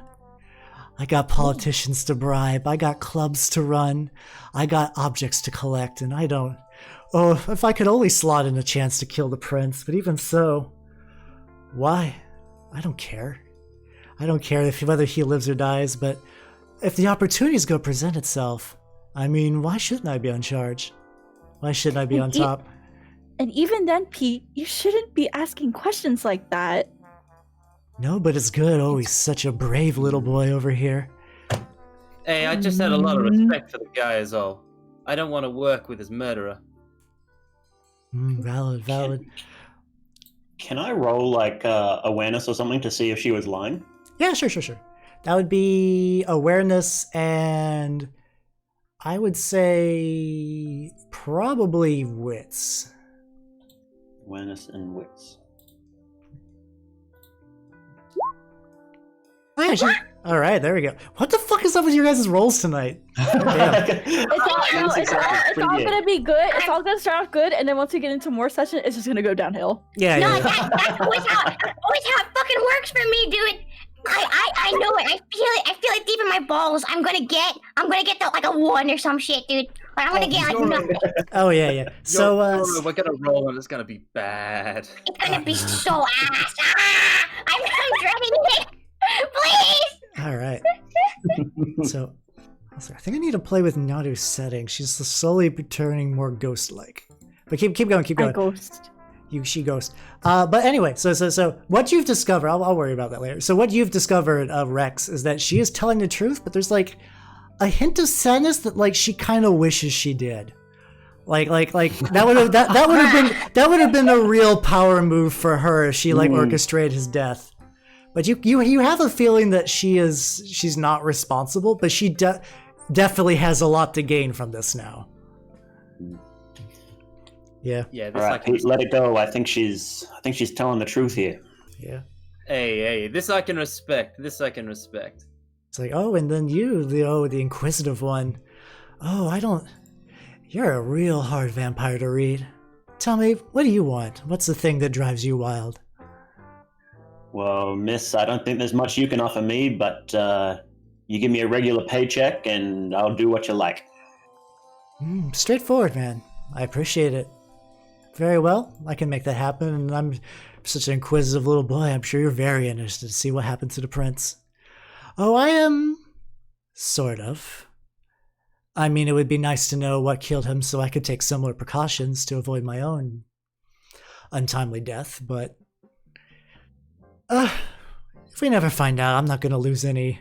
I'm not going to lose any rest over it. Now, if you excuse me, though, I have to contact the other Tremere. Oh, Andre, dear, please. And then, like, he perks up. He perks up. He's like... Please go. Please escort your friends out, and then I need you to contact a lot of people. A lot of people. I have much work to do. And Andre's just kind of like, yes, madame, of course. Yes, my lady. And then, like, as he turns away from her, you could, like, Andre, I imagine, normally plays it cool. He looks at Aria with this look of, like, oh, shit, this lady is powerful. I gotta... Like, you can almost see, like, grip marks in his pants. Like, where he's holding on with his hands. Like, the urge to become aquatic bug is very strong with him right now. Aria just kind of like looks at him and smirks, just like laughing at him. He's going, ha ha ha, you're a dog, ha ha. And he just kind of like leans in here, and just goes like woof woof, and then just leads you the rest of the way out. Kimoy. I'm just like, ew, in the back. I'm right behind. I'm just like, ew. Well, that's your grandfather. Yeah, it is. Aria just Yeah. Aria just rolls her eyes. She's just done. She's just there goes the lapdog. Whatever. Yeah. So at this point, Andre will lead you guys all out, and then kind of like he'll take you to like an alleyway near the club, and just like at some point, like Andre will look at you all like, listen, Aria, I know we're not on the best of terms these days. Jesus. God. Katsumi too, but I understand she's offering you a real good deal right now. But please be careful. Working with primogens is risky business. I'm sure you'd know that best, darling. Yeah, let's just say I've done a lot to keep you safe these nights, dear. Whatever you say. But alas, I must be going. I'm quite worn out, and I had a drink earlier, but I could go for some dessert. Catch you all later. And he just kind of like turns around and like just walks off. Au revoir. Oh, yep. And then we got another hydrate request to. Oh shit! Oh shit! I'm like, oh shit! It's time to drink, boys.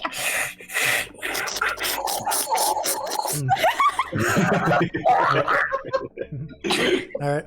And so on the way back to your car, Pete, you notice that like looking up and down the endless snake of cars is one of your boys. Like he looks like he's like desperately looking for your black Model T in a sea of black Model Ts. God, it's real hard to find a car in this era. He's like, Dumb kid. He's Hey, like, oh. dumb kid should have memorized the license plate. Yeah, the license plate that just says like, you should know it. yeah, it just says like boss number 4, like, like, oh darling, dialing on my phone. What's your number? 7. Oh. But he's like, oh boss, thank God I found you. Oh, you gotta come back to the club quick. One of our boys got hurt. It's real bad. Poor little Jimmy. He's all torn up. No. Oh, hey. Let's go. Let's roll. Yeah. Hey. Yeah. So as you drive there, you guys all cram. Like he also gets in the car. I imagine. How do you? I forget how big Model Ts are, but I imagine there's a lot of being like boxed together in the back seat. Who do you think sits next to you in the front? I'm curious. I feel like it should be Aria. It would be Aria. It would be. All right. Yes, I am. Of course. It's her aura. Yeah. It's a top aura. It's more Yeah. that like I feel like she is the one that Pete wants to piss off the least. That's fair. So You're absolutely correct to do that, Pete. Thank you for giving me the respect I fucking deserve. Thank you. Hey, anytime. oh hell yeah. So on the way back, as you drive around, you remember. So Pete, you would know young Jimmy in particular. Oh yeah, realistically, I don't think the Model T could fit everybody. I imagine there's a lot of cramming going on. Like, it's not. It is a fucking clown car in there. But It's fine. He's not low I just sit next to Russ. I'm like, dude, you fucking stink, you mutt. yeah. So young Jimmy.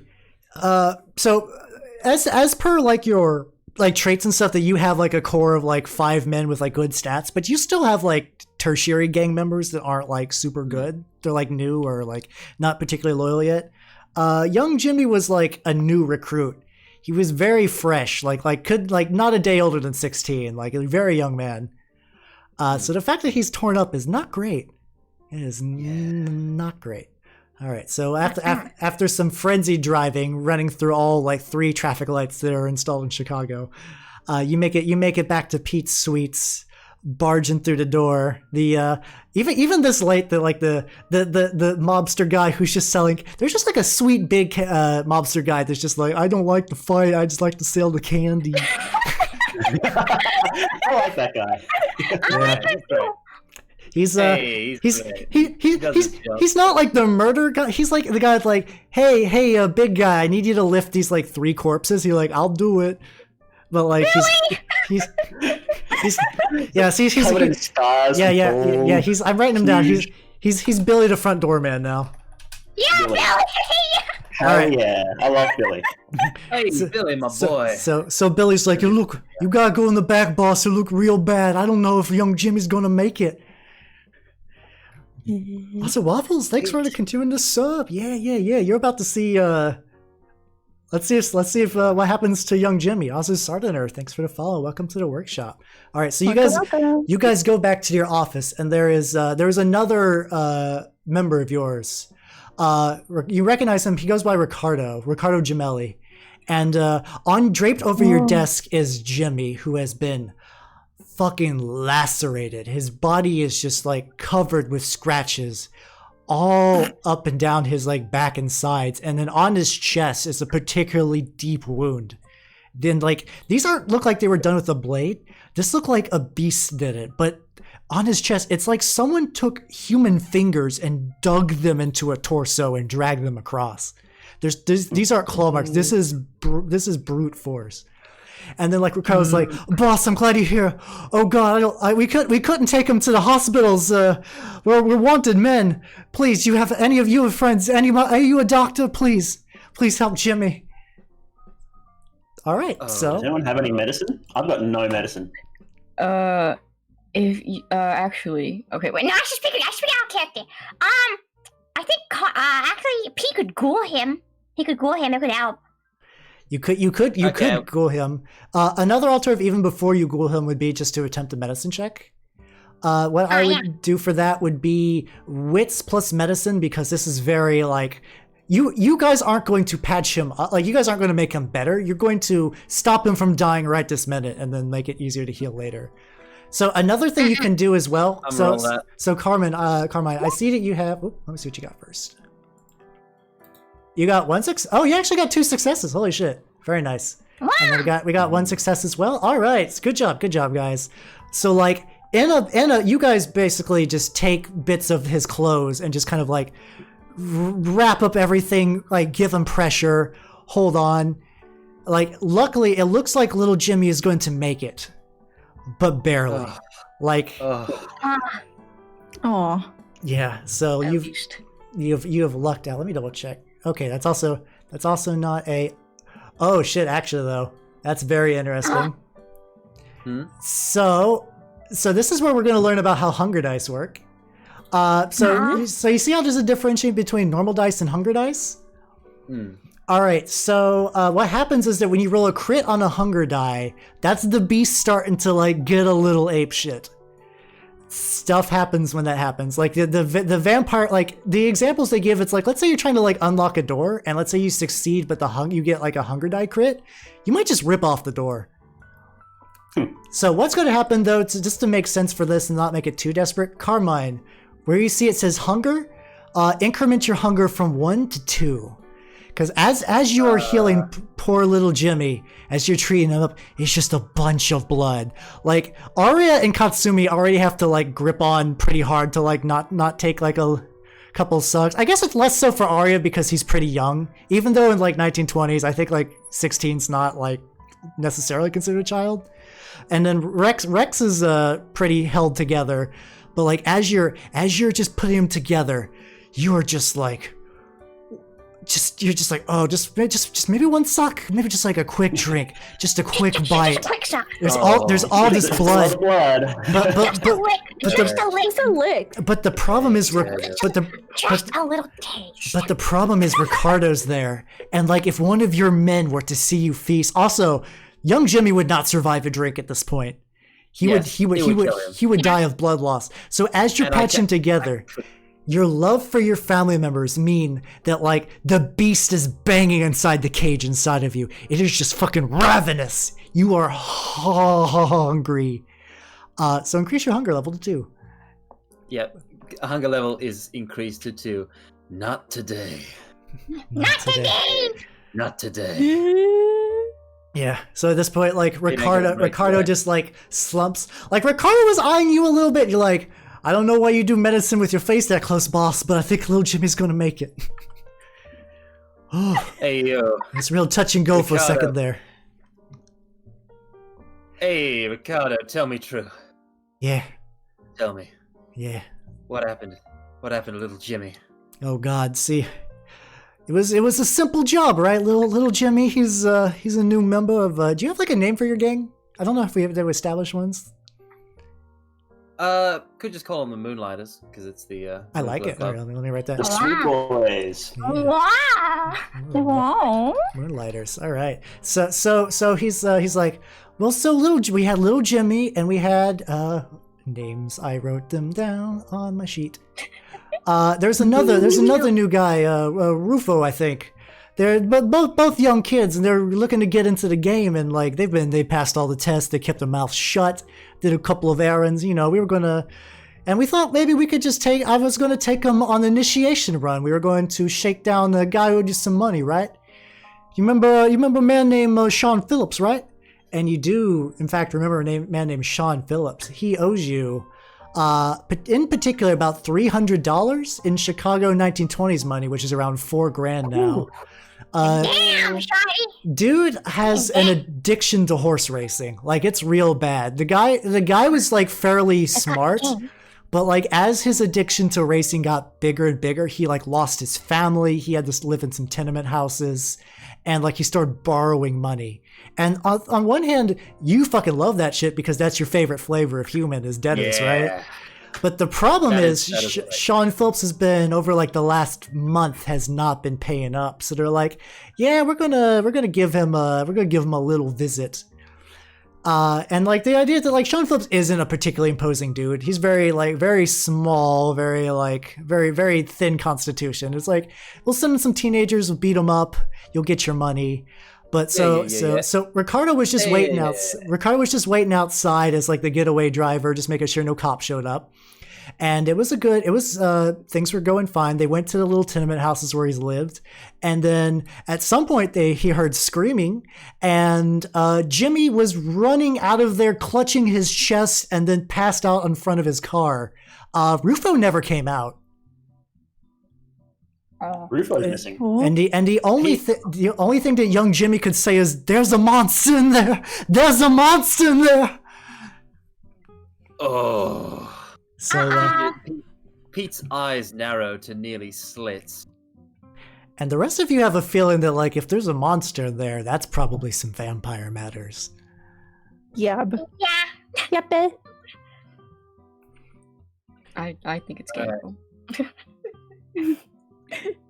All right, Hey, Ricardo. I'm Yeah. going out. yeah, we'll watch the place. I'll make sure no one downstairs knows a thing. We brought him right to your office. Didn't want to upset the patrons. Good lad, good man. Alright. Hey. Let's roll. Yeah. Yeah. Yeah. Let's go.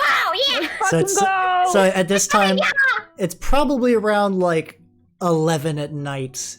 Just to give you guys an indication what time it is. So it's not too late. It's not too late, but like time is a ticking. Time is money. So yes, it is.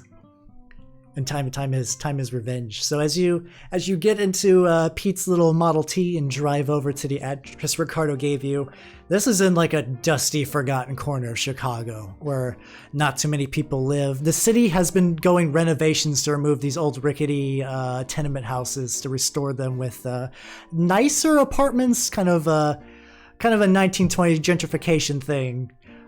A little bit of good, a little bit of bad there, but unfortunately, as you get close to this one, you notice some peculiar things around the area. Well, first off, it starts to rain like any good noir story. While we're driving there, can I just ask the crew something? Yeah. Assuming that you could ask, you guys can talk as much as you want on the way over too. Yeah. Hey, fellas, is this something that we really have time to deal with? We got a dead prince on our hands.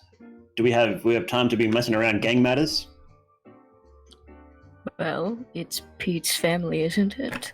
I think it's at least something noteworthy to investigate. Hey, Yeah. all I know is I'm gonna find who did this to my boys, and I'm gonna turn him Hey, I'm gonna turn him into a slab of meat with my bare hands. Yeah. Gross. I will also say, Rex, too, as a coterie in this part of town, like, you guys, technically, as a, like, according to the books, you guys are a Fang gang.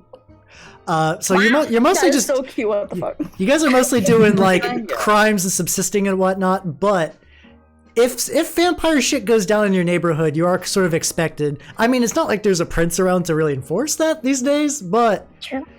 but yeah. So the fact that it seems like this is obvious vampire matters means it's probably in your best interest to kind of look in anyway. Even if the prince is murdered, because especially now, if vampires are finding out, there might be a lot more shit like this going on. But We yes, gotta take care of our own backyard. so like something that you know as you get closer to the tenement houses is that like there's street lights, but they're like most of them are like broken into, but some are like twisted like pretzels, just like bent in on themselves. Which is not a That's good sign. pretty. Yeah, that's that doesn't look too not normal. good. What? That's a bit strange, isn't it? Yes. Luckily, as vampires, you guys don't have like total night vision. I think complete darkness does give you guys a small penalty, but like, while most humans would be like, "Oh fuck, all the lights are out. Guess we're not going to this street corner." You guys you can drive fine. You can see fine. Don't worry about it. Mm. All right, and then yeah. Oh, do you have a question? No. You're just making yellow noises. Okay, I gotcha. I was just saying, I was just agreeing. I was just going like, noises of affirmation. Noises of your mom. Well, no, she didn't sound like that. She sounds cool. Noises of your mom's affirmation. Yeah, probably. All right. So as you get to the address, you see the rickety old tenement house. First for people who are just jumping in, the party has met the Primogens of Chicago and learned that the prince has died.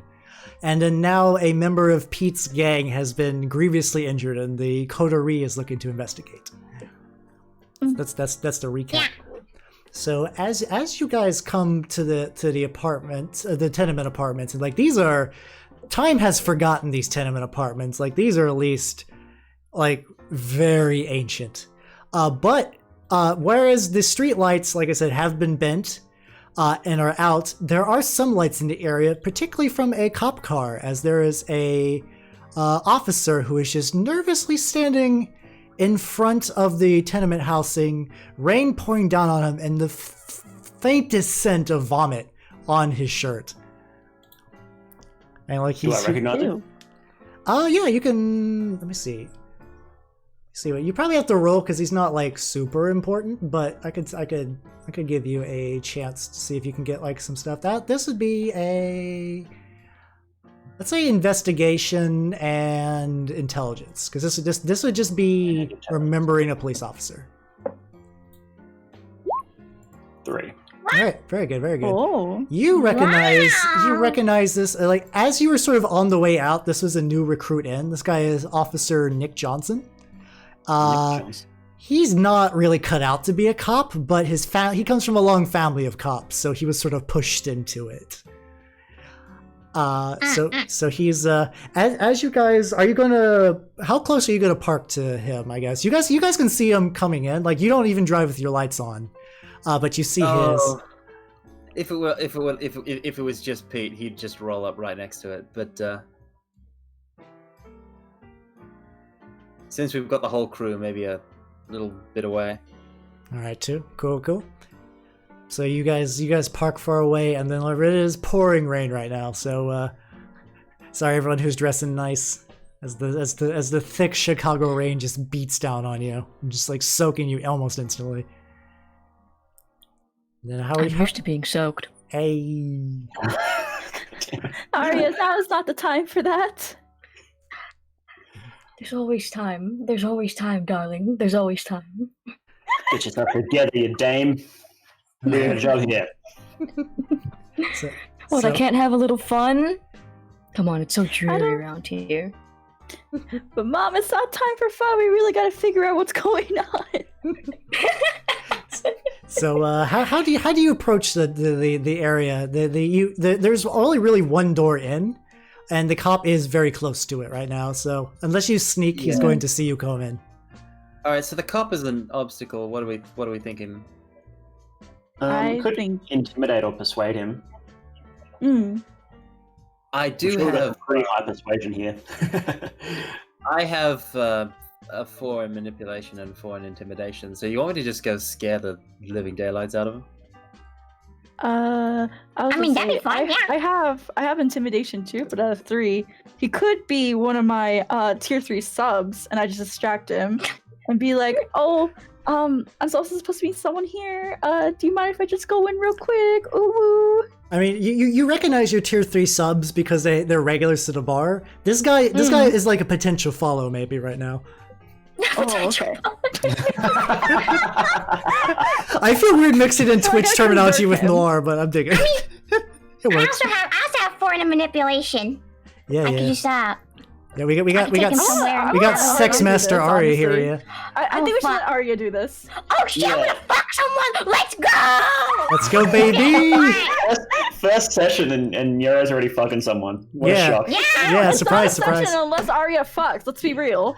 Yeah. The forbidden And sex fuck, if, yes. If that fails somehow, then Pete can just go over and scare the shit out of him. Yeah, that's That's valid, true. that's valid. That's true. Yeah, carrot and stick. So what do I roll? Let's say for this, there is I believe, let's see, which one of your skills has the, you have a skill that particularly has the seduction, like, add-on. Yeah, to I it. have. Yeah. Is that, Seduction. as a which is persuasion. subterfuge. Alright, so it'd be, Okay.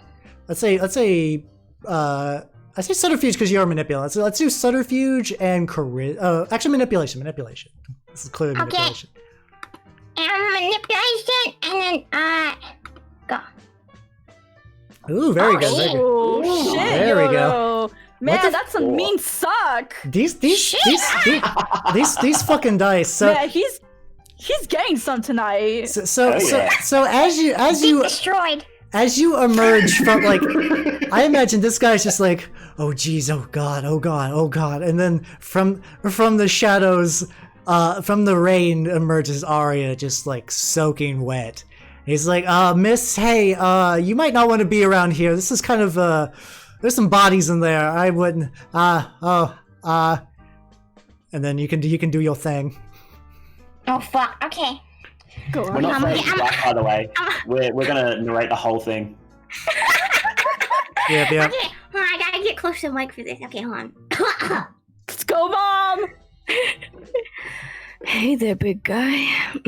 Oh You geez. look a little shaken up.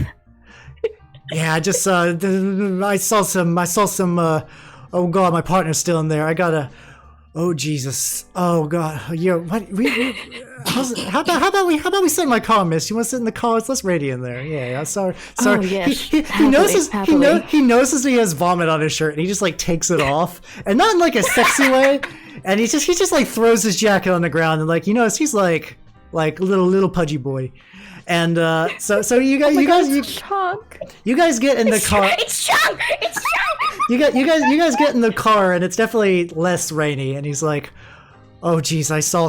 Oh, you know what? Thank God you came here tonight, cause oh boy, there's inside there. I saw oh God, I saw like a hand moving around, and there was a body, and oh Jesus, it's like a real horror show in there. It's a real horror show." And are you just like nodding, like, okay, all right. So what are you doing Okay, now here? take off your pants. Okay. I feel like Aria needs to like slowly get into it, like, you know, seductively. Like, you know what I mean? You just want fan service, don't you, Nyaru? Just admit it. Yes, she does. Self-inserting chunk. No, shut up, because I feel Aria is a bad bitch and she's Yeah. smooth like that, okay? Yes, I'm hyping her up. everyone, welcome As to daughter, I must hype her up, okay? welcome to VTuber ERP Hour starring Yoro. Oh, but we have daily ERPs together, so that's why we're so good at this. Yeah, you've been doing it. She wishes. She fucking wishes. ERP No, we reps. do. You My just don't know God. it. All right. So yeah. He'll take off his pants. Yeah, let's go, boys. Yeah. And I'm going to say the windows fog up and we're going to fade to black. Let's just say the cop is like out of commission for a while. Yeah, you damn right. You damn right. He tired, bitch. He gonna be hibernating. Now the question is, do you wish to drink? Oh shit, that's true. How's your blood doing right now? Like, Yeah, that's the thing. Yeah, she's at hunger 1. You could lower it to 0, I believe. Actually, no, I don't think it can go lower than 1. I think 1 is like the bare minimum. I mean, so you can drink. I took 1 for the team. Yeah, you could just recreationally drink.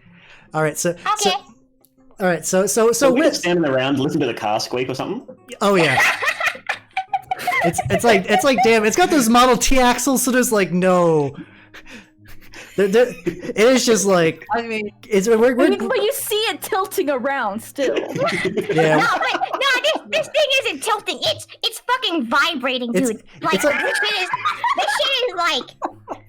It's hopping around, like cartoonishly hopping around. Like that's how good this pussy is, bitch. It's like that's that scene from. This pussy is. It's like that car from the Titanic, but through a rock tumbler. Like it's. Yeah. oh man, that's going on. Pete is just tapping his finger against the steering wheel in that way. So once you see that going on, like, do you guys wish for to wait, or do you want to go ahead and go on in? You should be like, all right, we're just gonna watch the car fucking vibrate for like 10 minutes. Would watch and just be like, go on, let's fucking go. Yes, cheering you on the side. Go get him! Yeah.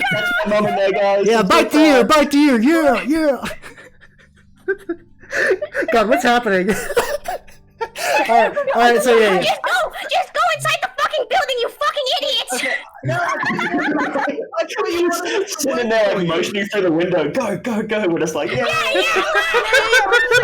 Guys, we get pogs in the chat! She's right. fucking a dude! I thought you wanted us to wait for you. If we're allowed to go in, then yes, let's go in.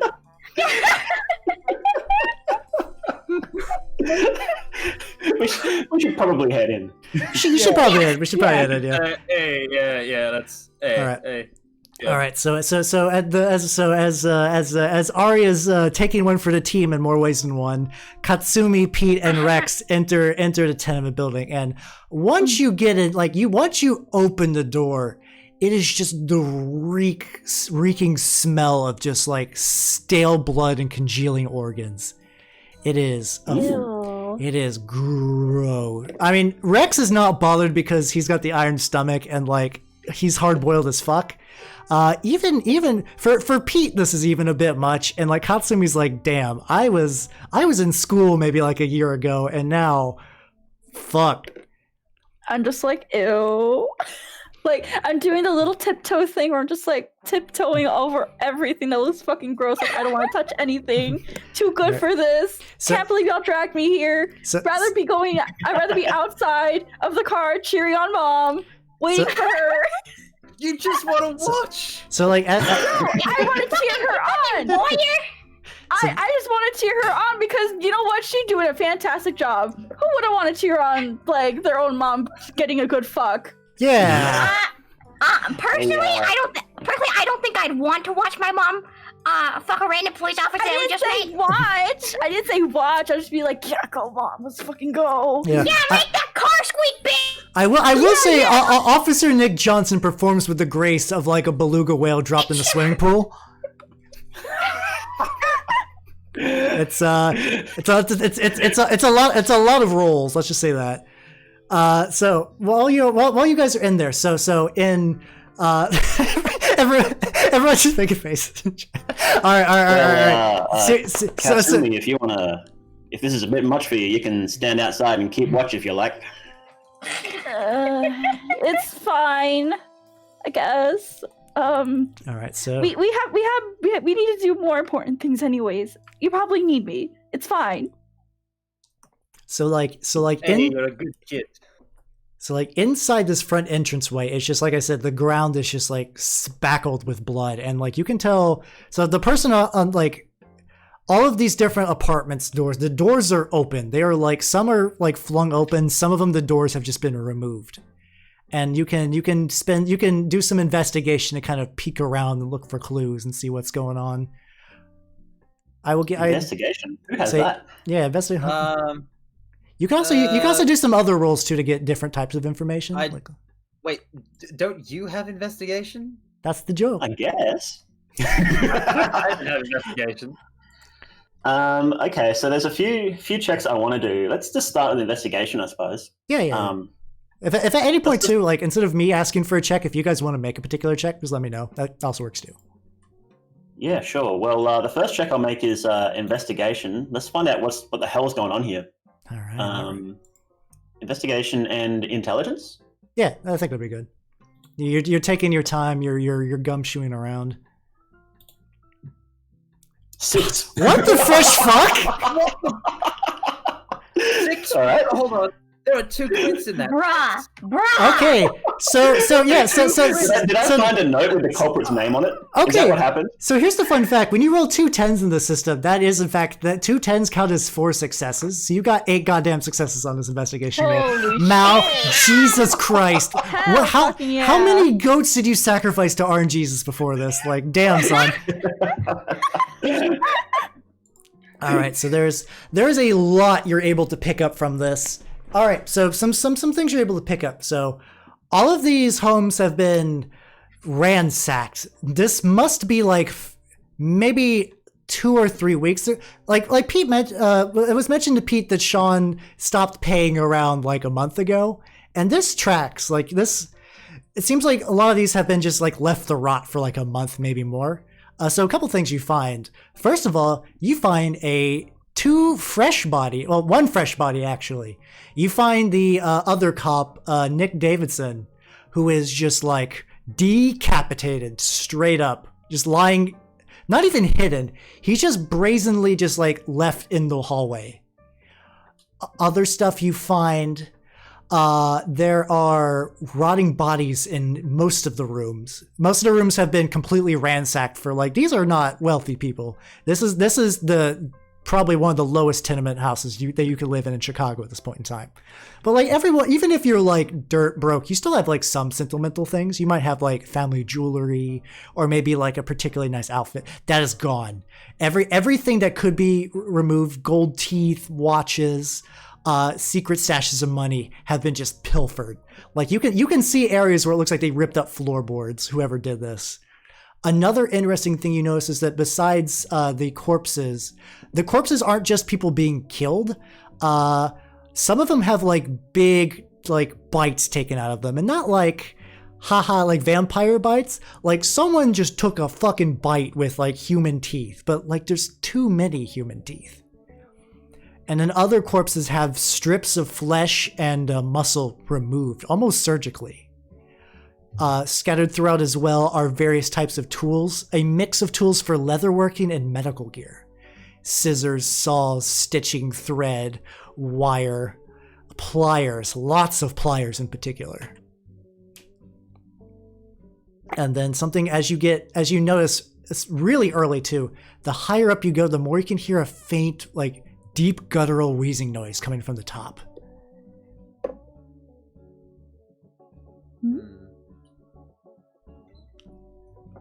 That is yeah. Can I do an occult check on the body mutilations? Oh, occult check would be good. Let's see what your rolls on that are. Occult and intelligence? I'd say occult and intelligence, yeah. You're given enough time to kind of look around. All right, that's a pretty. You got another fucking crit, goddamn! Holy shit! Oh my god! It was 2 crits. 2 crits. Oh my god! What the Jesus fuck? Mal, come on! All right. So as you're walking around, you're getting like faint visions almost of like the scene of like, not distinct enough to kind of notice people, but like enough that you kind of like see actions and there's voices and terms that you've never heard before, but they come to your mind. Stuff like Sabat, and like Oh fuck. in particular. Oh. In particular, how do I pronounce this? Let's see. Let me see. I think it's. God, hold on a sec. Zmis. What is the word? Sorry. Zamisi. Zamitsi, yeah. I know those hoes. They ugly shit. Andre the dildo head. Yeah. And this tracks with the weird borrowed knowledge you have about them of horrific flesh experiments and vampires who have given up on all aspects of humanity to pursue their vile craft. And this, whatever they were doing, it was definitely a rush job, but by goddamn did they do something here.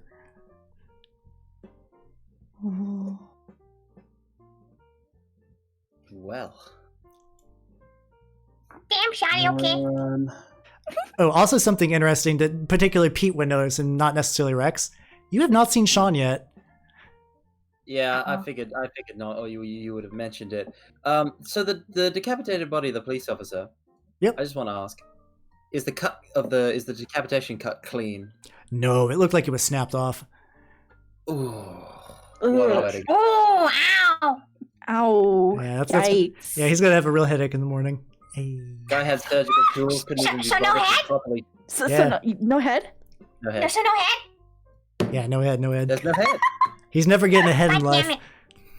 He will never be the head of a vampire clan. Sorry, I'll stop. Yeah, don't get ahead of yourself. Oh god. Ah, you shut up! You shut up! I'm gonna kill you!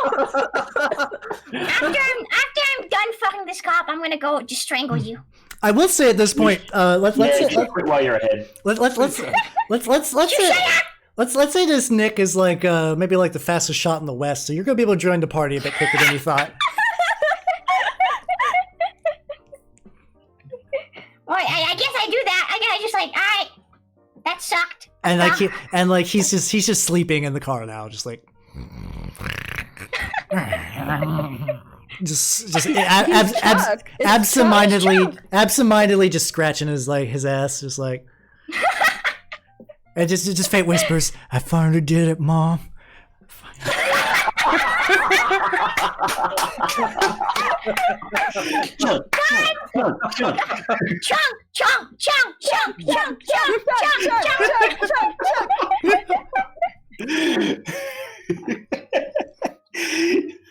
Yeah, yes, in fact, Snake, she did took one whole virginity today. Add that to your character sheet. Yeah. Yeah. I mentioned Aria has that like fuck list, and she puts like a little extra stamp on there, like got him. Yeah. Hell yeah, her body count? Bro, that shit's in the thousands at this point, bro. Yeah. Like... So yeah, I guess I just walk past or go past all the weird Zamitsi shit and then go to my party. Yeah. So you're just like walking in, and like you can feel like as you walk in while everyone else is going pretty deep. How much inventory space does a virginity take up? Like we're talking about like at least 3 grid slots at the max. So like as Aria just like kind of gingerly like walks in, she feels like something like grip on her leg, and when she looks down, it is a human hand connected to a human foot that's just kind of like wobbling on there. It's not like actively doing damage. Yes. And you can tell by the color of the skin. These were different people. This is not the same person's hand and foot. But like after you shake it off, it just kind of like scatters into the darkness. You shook the hand? Yeah. Do I have a gun on me? I'm just gonna fucking punt that shit. You guys are wealthy enough that you're all allowed to have guns if you wish to have a gun. I don't need it. But, do I actually have any? I know some of you. Tommy gun. You definitely have a Tommy gun. I mean, I've got like Tommy gun's too big. I've probably got like a pistol or something, but mostly I beat people to death. Yeah, we love it. I probably have like a pocket knife, so I can just like hide it. But then like when someone comes out, I'm just like, wha-cha! I want a small gun on my garden, so it's sexy. It's like That's totally Aria. Oh yeah, there we go. Like a derringer. Yeah, and I'm like, I had to lift up my skirt. I'm like, oh Lega, oh no, there's a gun on there, you know. I've got a big fuck off revolver in a holster. Wow. Yeah, there we go. Wow. I mean, he's a hard-boiled cop or ex-cop detective. He's got to have a big hard-boiled gun. Mm. All right. Yeah, you know what? You know what? Pete doesn't have a gun. If he needs a gun, he's just gonna grab a gun off of anyone stupid enough to have a gun. Yeah, fuck yeah. That's a good point. That's true. So then also, so now that like everyone's kind of reunited, as you get like deeper, that faint wheezing noise turns into like a combination of just like deep breathing and chewing. Like the breathing doesn't sound like a man. It sounds like the best way I could describe it would be like almost like a horse whinny, just like. Oh no. I don't like Right. that. Ew. Who has stealth here? Nande? Dell. Does Aria have stealth? Do I? I forgot. Hold on. Oh, I'm checking for me too. I have 2 in larceny. Oh, I have nothing. Yeah, I have nothing either, I think. Yeah, larceny's more like breaking in. So yeah, so you guys are not particularly a stealthy bunch, but I have 3 in larceny and 1 in stealth. you could Should roll. I take the lead and like just sort of step carefully to not alert whatever the hell this thing coming up is? That'd be a good, if you want like scout ahead. Yeah, that'd be a good idea. All right, so I'm going to say for that would be stealth plus, let's say, dexterity, because you're going to be physically creeping. Dexterity. Oh, he Dexterity's not creeping. great. All right, watch Mal like roll another fucking 8 crits. Yeah. Goddamn. I fucking bet. Oh. Oh, you got a hunger crit. Aggressively Interesting. stepping, aggressively sneaking. Oh, also headless. Thanks for giving Carmine a sub, yo. Much appreciated. Thank you. All right. Ooh. So how do I? Let's see, He's just aggressively stepping. He's acting like he's fucking a solid do snake. that? He's just like, Well, it doesn't necessarily need to be that. It could also be. Let's see. We got some options. We got some options for what messy criticals can do. Masquerade breaches. Let's see. Oh my god, that was cute. Oh, that was cute. No. Let's say I'm actually going to dip into the Malkavian. They're clan compulsions. I'm actually going to bump into those Ooh. for the delusion. Ooh, didn't So, expect that today. So like as you are creeping through there, you're starting to get flashbacks to older cases, like particularly the one case that haunts you of the dead child. And like it's your vision slowly turns black and white like an old silent movie as it begins to overlay over your current reality. You're retracing steps you've taken in previous cases, and it's you know what to do, you know how to operate things, but the environment changes. Like you don't see a tenement house, you see a ritzy uptown apartment 1 minute, and then the next minute the dirty, foul streets of Chicago. As you creep up there, and then like you hear a voice speak, but like not to you. So whatever you managed to sneak through, so it doesn't seem to detect you, but the voice you're hearing isn't necessarily 100% accurate to what is actually being said. It says like, "I've been waiting for you, Rex. I'm rather keen to all the bull you've been spitting lately. I know what's going on. Think I'm just some goddamn flat tire, don't you? Just think just all this gambling, just like a sap that loves to gamble his way of money. But I know what you are. I know you're real deal. I know you're a goddamn murderer." Which Guys, are you hearing this? He's speaking to me. no. The thing is, if you're stealthing, you're far away from the party. Oh, okay. But your partner's next to you. Your old one. Oh, shit. He's like, "Yeah, I heard that. We should be careful, Rex. he's like, yeah. We all know what this thing is." Charlie, you hearing this? Yeah, I don't know what this is, Rex, but this is not your not your run of a mill case. I'll tell you what. And like you're just like stepping through, and like you're creeping around, and you see you're up to like near the top floor, and you're kind of like peeking your head around, and you see a man crouching in a corner, and it It just looks like a. It looks like there is a case of a serial stabber that you were investigating a while ago, and it's him who's standing there now, just brandishing his knife covered in blood. And he says, "Well, Rex, I'm a different man now. Got me a new lease on life. Met me a doctor, and he gave me a mighty bitter pill to swallow. Messed me up real good in the best ways, I'll tell you what. And now that you're here, oh, the doctor told me all the things I can do to you. All I gotta do is drink your whiskey, and then I'll be whole. I'll be the real cat's pajamas. Oh, just you wait, I'm coming for you." You shut up or I'll put you down right now. Are you actually gonna yell at him? Yeah, I will. He's threatening me. I tell you what. All right. So I tell you what. Maybe the party hears me at this point, so they run in and actually they hear you. Whether they run in is different. So when when you say that, like you just hear just like a, and like suddenly the silent film in your brain stops and it goes back to reality. And that's not the serial stabber in front of you. In front of you is a man, or what was once a man. Bolt. Also, the jazz has stopped. Let me reactivate jazz. All right, Reactivating jazz. Reactivate jazz. So the man, the core of the man is like a very short, frail man. But layered on top of him, just like hastily nailed to his body, is different patches of just stolen muscle and flesh. So he becomes a hulking giant of a monster. When he opens his mouth, not just a full set of teeth. We're talking teeth have been studded all the way to the back of his throat and then also on the grips of his palms. And he just looks at you. "You're not Pete." Mm.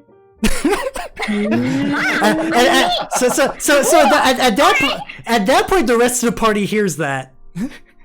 just hears like a real guttural "You're not Pete." Oh, Oh no, Pete! Oh shit! Oh no. So currently there is you guys are all maybe down like 2 or 3 floors. Rex is standing in front of this beast. You could also give me you could give me an occult and a wits check, because this would be like out of the pocket occult knowledge. Occult wits. Oh, one this time. Nothing. So he's scared shitless right now. Yeah, nothing. So unfortunately, not enough success. You know this is like vampire nonsense, but the actual information, some particularly wise viewers, I think Snake guessed it a while back what this thing is. That is correct. But Rex, he hasn't the foggiest idea, and it's coming for him. It's coming for him fast. What do you do? Well, I'm gonna pull my gun out and just shoot at it and try and slow it down at least. Alrighty. So there'd be firearms and composure. I think it's firearms and dexterity. Dexterity. Oh. These are not my strongest. Please, Rex. Alright, so it's roll. Got a hunger crit again. Oh yeah. For my last hunger crit, do I increase my hunger? Not necessarily. It's there's different reactions depending on what's going on. Okay. All right. So as you try to fire at the thing, also Breathless, hello. You're about to watch Mao get pummeled. So this great beast, you shoot at him, but like the reveal of the creature is just like almost too much and your shots miss. And meanwhile, a 2-studded hand just goes at you and just slaps you onto the side of the wall as you take 2 damage to your health track. Oh shit! Oh my god! As little in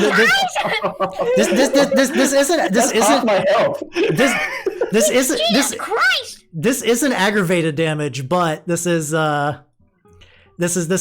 like brawling. This is like not the tier below it, but yeah. So you take 2 damage. At this point, the rest of you come upstairs, and you're like, and you see you see this. You guys can also, if you have occult and wits, you can roll to see if you maybe know what this is. Let's see. Caught in which. So if you don't have any points in a skill, you can't roll for it. You can just use your base stat. Oh, okay. That's a pretty solid roll.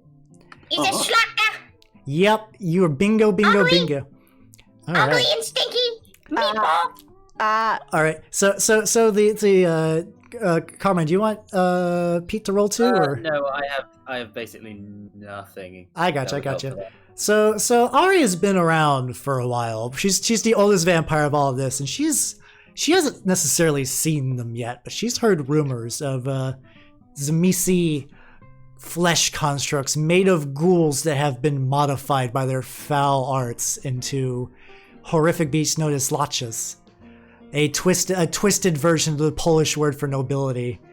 Now a mockery of both humankind and the vampiric arts. And it sees Pete, and it's like, the doctor told me I could drink your blood, and then I too could become kindred. Let me feast upon your flesh, Pete. I hunger for you. What do? What do? I don't know. First, I'd like to ask a question. Sure. How with So we've got our skills, right? Yeah.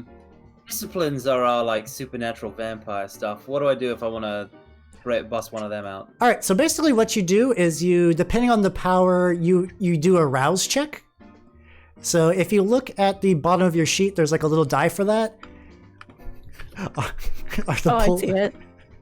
So you click that, and basically what happens is the power works either way, but if you fail a rouse check, you get even hungrier as you kind of like drain your reserves of blood.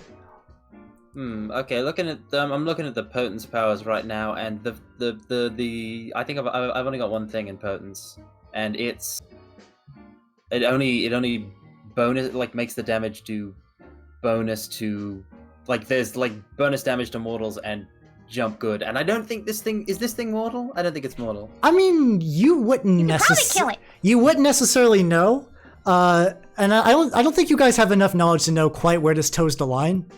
Aria and Katsumi would know it's not a vampire. Definitely, it's more like an advanced ghoul. You know what? We'll save that for now. I'm just gonna run forward and hit it as hard as I possibly can. Go get him, Pete! Nice. All right. So a lot of loud bollocks. All right.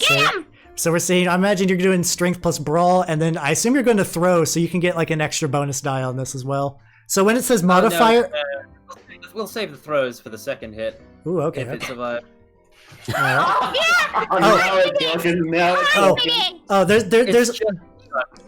There's also another move too. I want you guys to know that you can also rouse to get an additional bonus die by effectively like calling on your vampiric blood. It's just a power all vampires have, and you can use it for any roll. So that is on the table. Right, let's see. Let's see what Chadmine rolls. Oh, come on. No!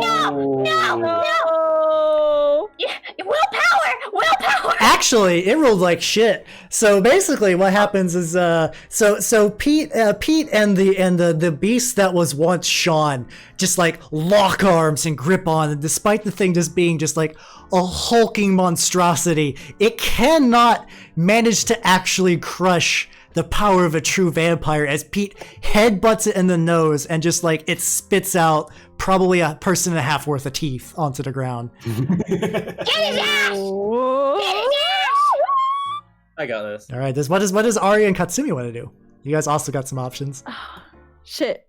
I'm gonna pull out my gun and I'm going to call it ugly, and then I'm going to put it out of its misery. Hell yeah. That's what I plan. So, yeah. Listen here, you big ugly bastard. You're an abomination to the very concept of beauty. And you are going to die. In the name of beauty, I destroy you. Yeah! In the name of beauty! I too love Sailor Aria.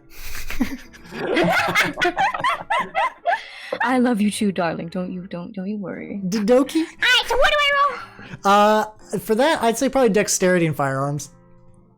Okay, hold on.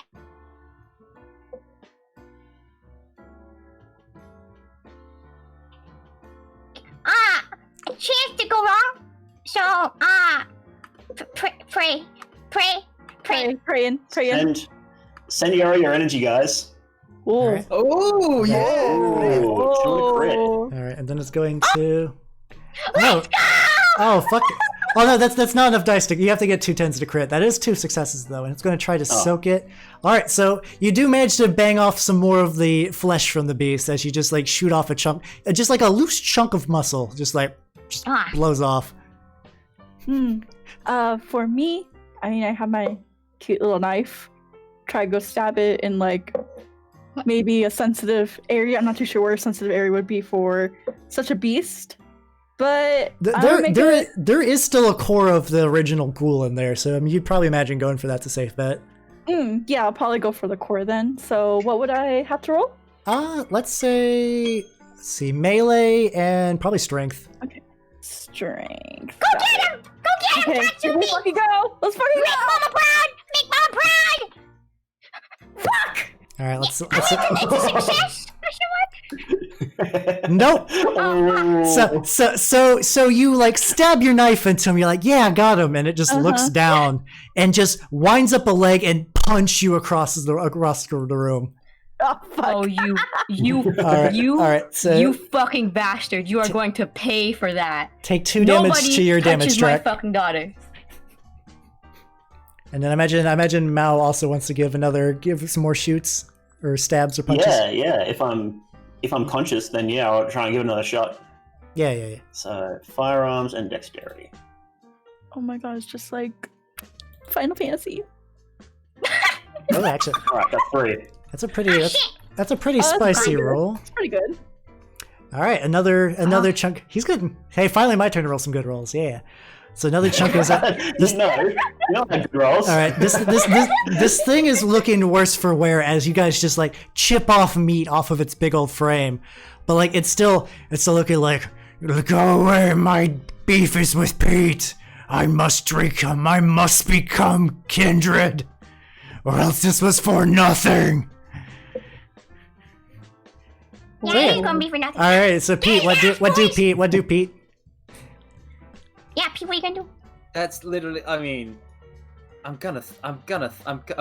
So what floor are we on right now? You guys are like on the 4th floor. 4th floor. There is a window outside. I see you already understand where I'm going with this. Yes. I'm playing a game with Yoro. Of course, defenstrations is going to be on the table. Like obviously.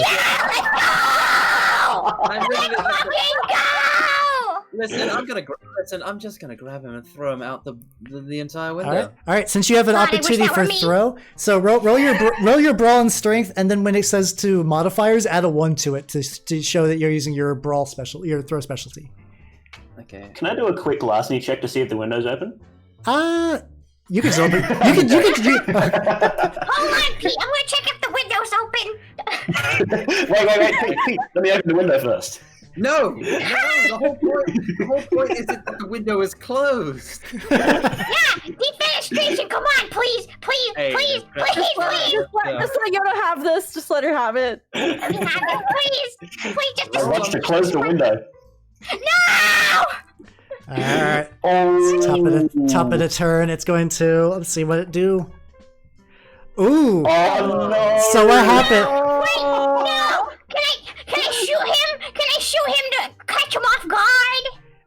Please. You can. Okay. So what happens? So you can aid effectively. So Carmine, roll me a D10. This will be Aria just pumping it with lead to distract it. Okay, how do I just roll a plain D10? You could just it's just like backslash roll at 1d10. I think I've got it. All right. So Let's go. all right. So that was just me showing the roll. All right. So what happens is you guys are at a stalemate as Aria Spencer turned like Because what would have happened if you didn't do that? The Slacha grabs Pete and like sees that Pete was looking at the window, is like, nice idea, Pete, and starts to go for the throw, and then Aria is just like unloading bullets into him as fast as vampirely possible to stop that from happening. Fucker! So Look over here, bitch! So Aria, your turn is spent. Pete, your turn is spent. Rex and Katsumi still got some options. Oh man.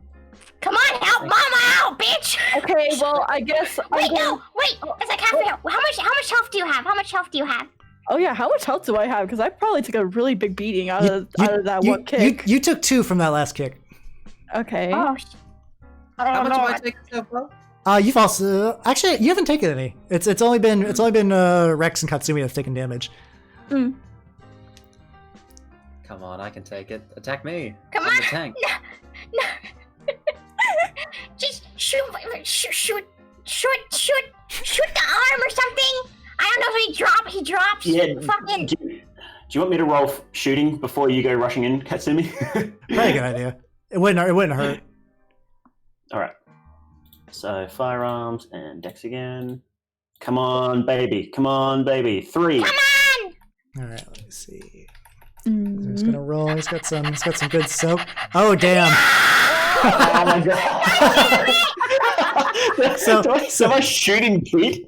Well, here's the thing. You're shooting well enough that it just like bounces off. It does nothing. And what happens is that like you've been shooting so many times. Oh, it's hopefully yours not too loud. I'm sorry. But so basically the success is that you just unload your gun. Like the gun is just out of bullets now. Like you've been desperately shooting at this thing. Okay.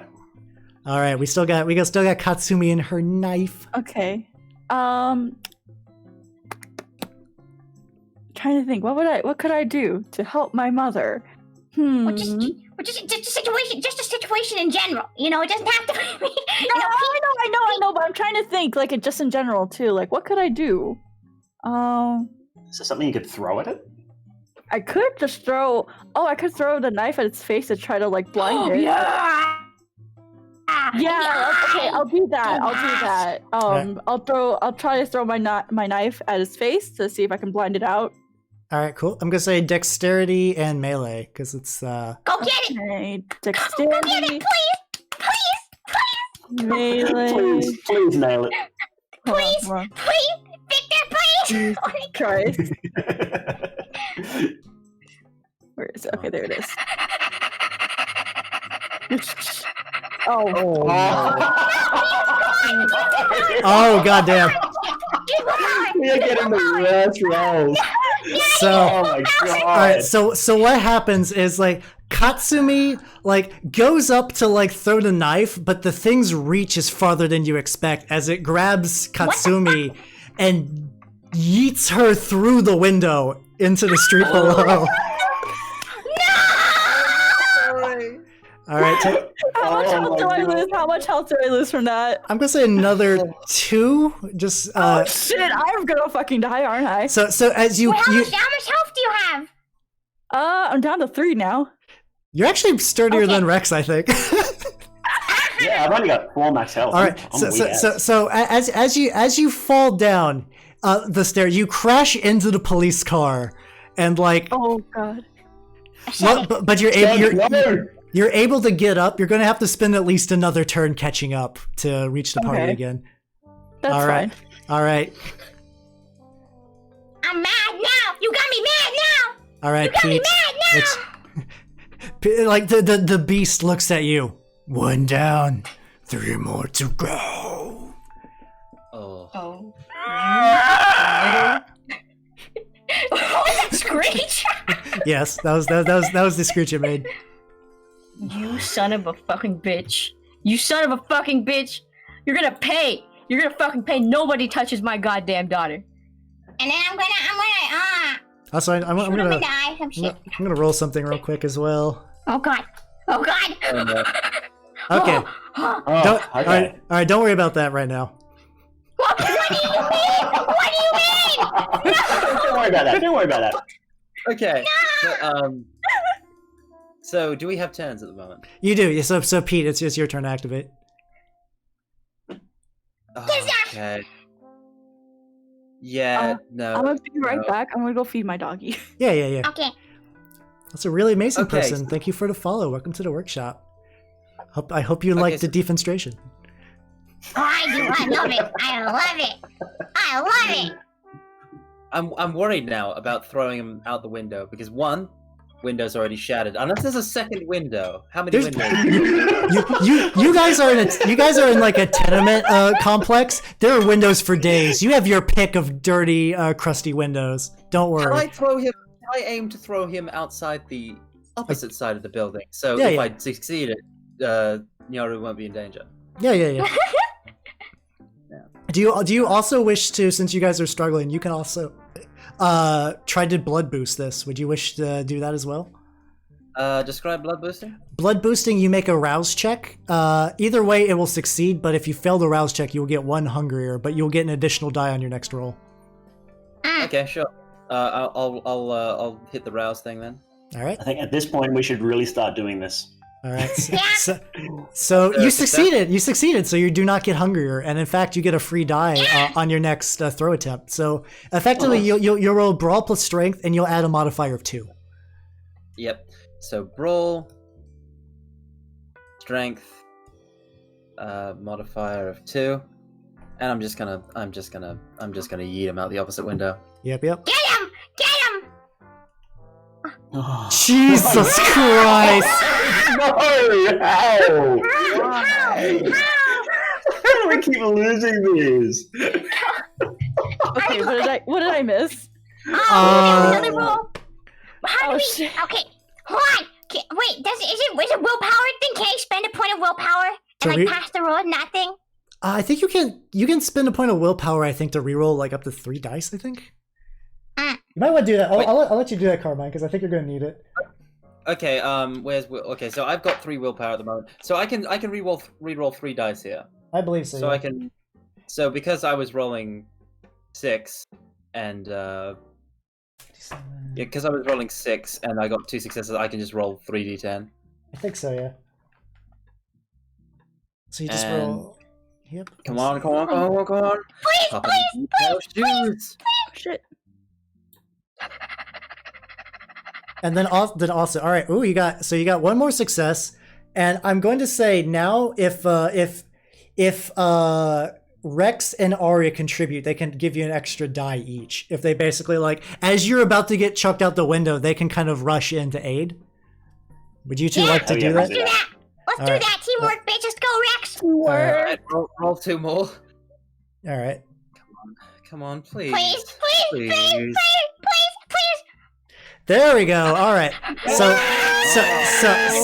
okay. So On this roll, 2 of my dice are 10s. all right. So what's happened? So you got 3 regular successes. You got a 4 success from the group effort, so that's 4, and then you got 2 10s. So you got a 6, which does not beat this thing, but it ties it, which means you don't get tossed out the fucking window. Oh,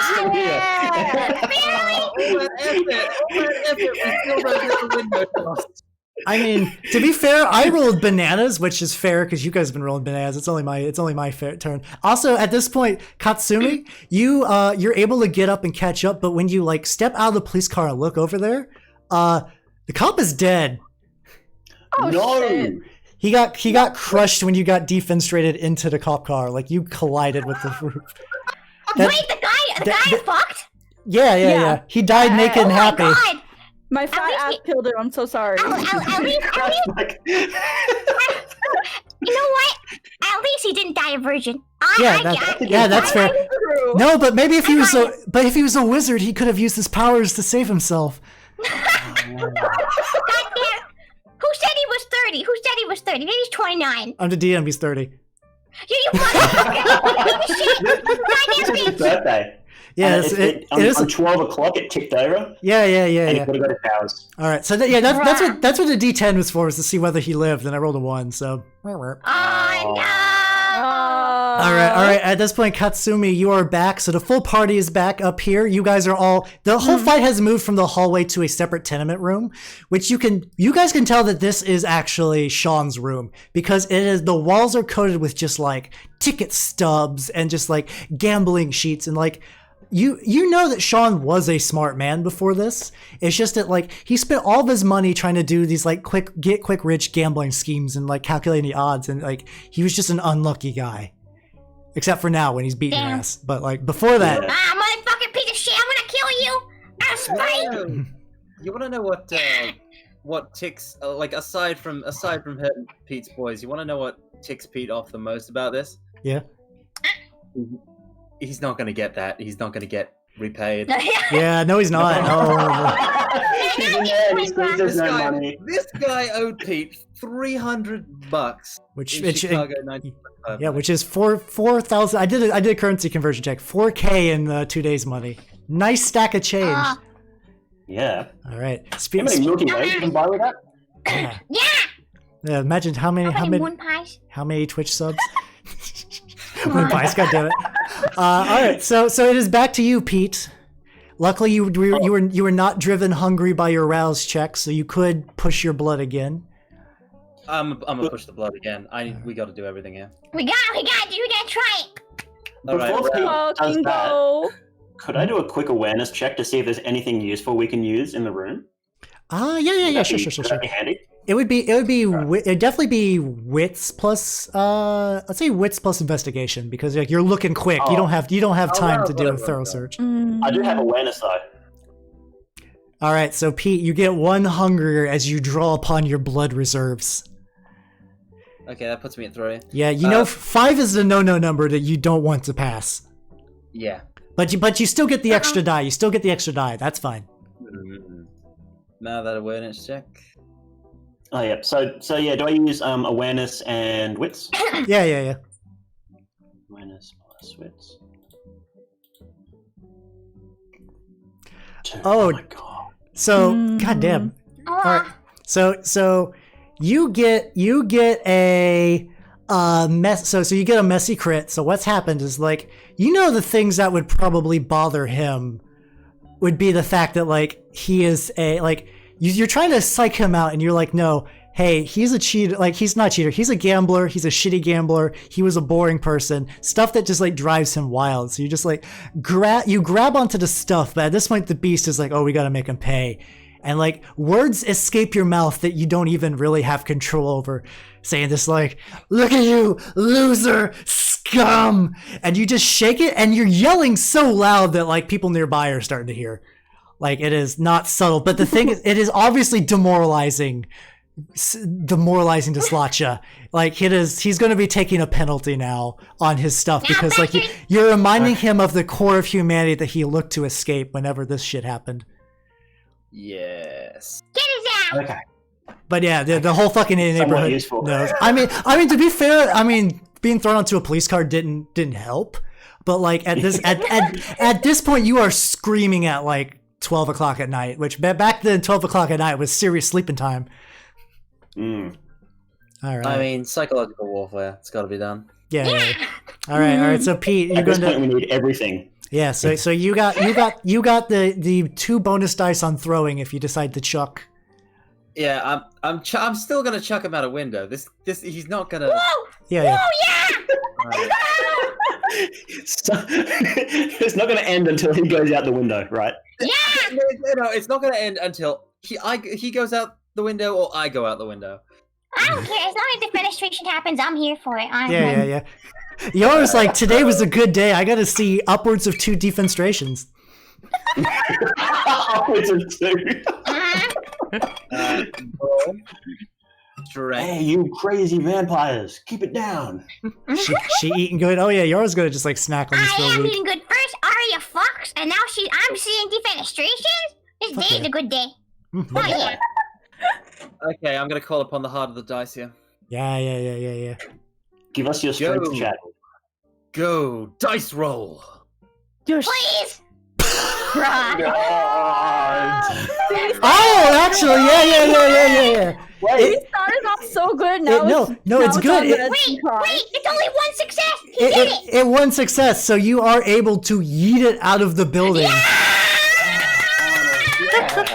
Yeah, boy. So like it's not quite you're gripping it like arm to arm, like its little teeth. The teeth on the hands kind of hurt your hands, but you manage to just grip and just like with all your strength. It's not like a full on chuck. It's more like you slowly push him out the window, but the fall still happens, and he just like hits the ground and splats.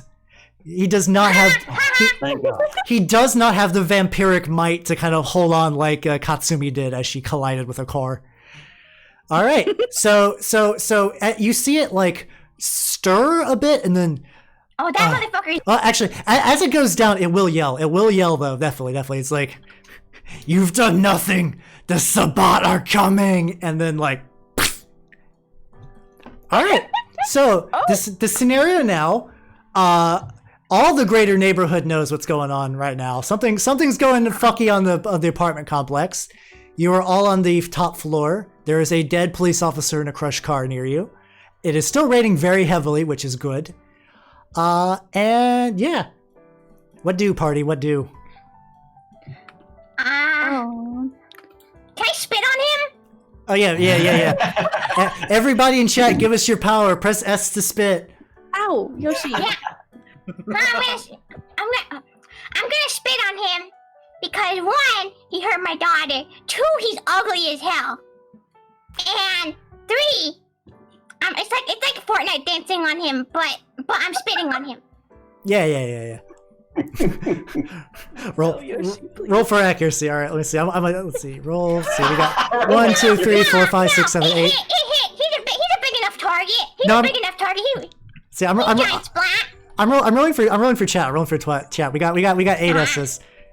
We got Holy shit. We got 2 successes. The spit confirmed. All right. So what do, crew? So right now your first priority is probably getting out of here as fast as possible. Your second priority will also probably be to let the Nosferatu know that something they're not going to be happy about this, but you kind of know that like so for everyone who doesn't know, you guys would know as vampires it's just like common courtesy, and for everyone in the chat, the Sabbat are a group of vampires that kind of not necessarily opposed to Camarilla, but where the Camarilla is like, we have to live among the humans and blend in or else they're going to kill our shit. The Sabbat are like, no, we're obviously better. We are blessed with these gifts, and we're not gonna bow down to humans. We're gonna do what we want. They are essentially bad guys, but no one's like great in Vampire, honestly. Yeah. But the coterie would know that the Sabbat being here, the Sabbat have not been in Chicago before. This is not good, and especially a little suspicious considering the prince has fucking died. And B, that's not going to be a get out of jail free card with this, but if you explain it to the Nosferatu, they'll probably give you a little bit more slack, depending on how well you spin it. But yeah, the issue right now is that you guys got to get the fuck out of here. So how do you wish to make that happen? Can I do a larceny check to see if there's any quick escape routes from the top floor? Like I'll do larceny wits would be like the best way to exit make that quickly. check. Larceny wits. All right, both good job, both you guys. So you guys both effectively found some like you got the quickest way would be to kind of like grip onto a drain pipe and kind of just like slide down, which would require some difficult rolls. The slower way, but still quicker than just going down the stairs and a bit more conspicuous would be to use the emergency like ladder, not ladder. I guess it'd be more like emergency ladders off the side. The fire escape, yeah. So fire escape will let you go down slower, but require no rolls. The just sliding down effectively would require a dexterity plus. Let me see. There's probably like a dexterity athletics. It'd be a dexterity athletics check. Which I mean, you guys could do that to like send some of you down to get the car ready and pull it closer because you guys are parked a little bit farther away. Could I just jump out the window? You could also just jump out the window. I would need you to give me a stamina plus athletics to avoid taking damage. That's also an option, yeah. If you guys just want to just like belly flop, that's an option. I don't think I'm very low in health, so I don't think I should risk something like that. Can you come back inside, Katsumi? You guys, yeah, I'm back inside, right? yeah, you guys are all together now. Yeah. Oh. Yeah. Yeah. I'm just gonna. Pete's just gonna jump out the window. All right, let's see that cannonball, big boy. Okay, so I don't have any athletics, so can I just roll stamina? You can just roll stamina, yeah. Second effort is none. 0 modifiers. All right. Ooh. So yeah, you. Oh, how unfortunate. So you jump out this you jump out the side, and it's high enough that you're going to take 2 falling damage, but like like that would kill a human easily, but Get 2 falling damage, easy. yeah. I'm down from 6 to 4. All right, so this would give you time to go get the car to bring it closer while everyone else gets down. Everyone else can take the fire escape if you want. I'd While rather people do are that. doing that, can I that'd run into the room where we found the guy and do a quick investigation check to see if there's anything useful in there? Yeah. Sure. That'd be another wits check because you're doing this fast. Like this is no time for methodical stuff. Investigation plus wits. 2. Oh, that's not good. All right. Actually, it's fine to find this real surface. Like, you find effectively a journal for this guy, and just doing a brief look into it, it seems like Sean has been keeping effectively a journal on his transformation, and there's some references to someone referred to as the Doctor. It starts coherent as like a person writing it, and then as the days go by, it becomes more nonsensical. As the farther through the slotchification process. That's a weird word to say. The more he became a slotcha, the more he sort of lost grip on his ability to read and write. But that's all you can grab before you gotta go. Okay. Yeah, so I guess we'll just run down the stairs. Yeah. Mm-hmm. All right, so The fire escape. Sorry. Yep. I'll have the car ready for you. Yeah, so Pete, Your broken ankles. so it's okay. You guys can get that fixed later. It does take blood to heal up, so you guys will have to get some snacks at some point. So I can what? drink anyway. Snackies. My hunger. So yeah, definitely.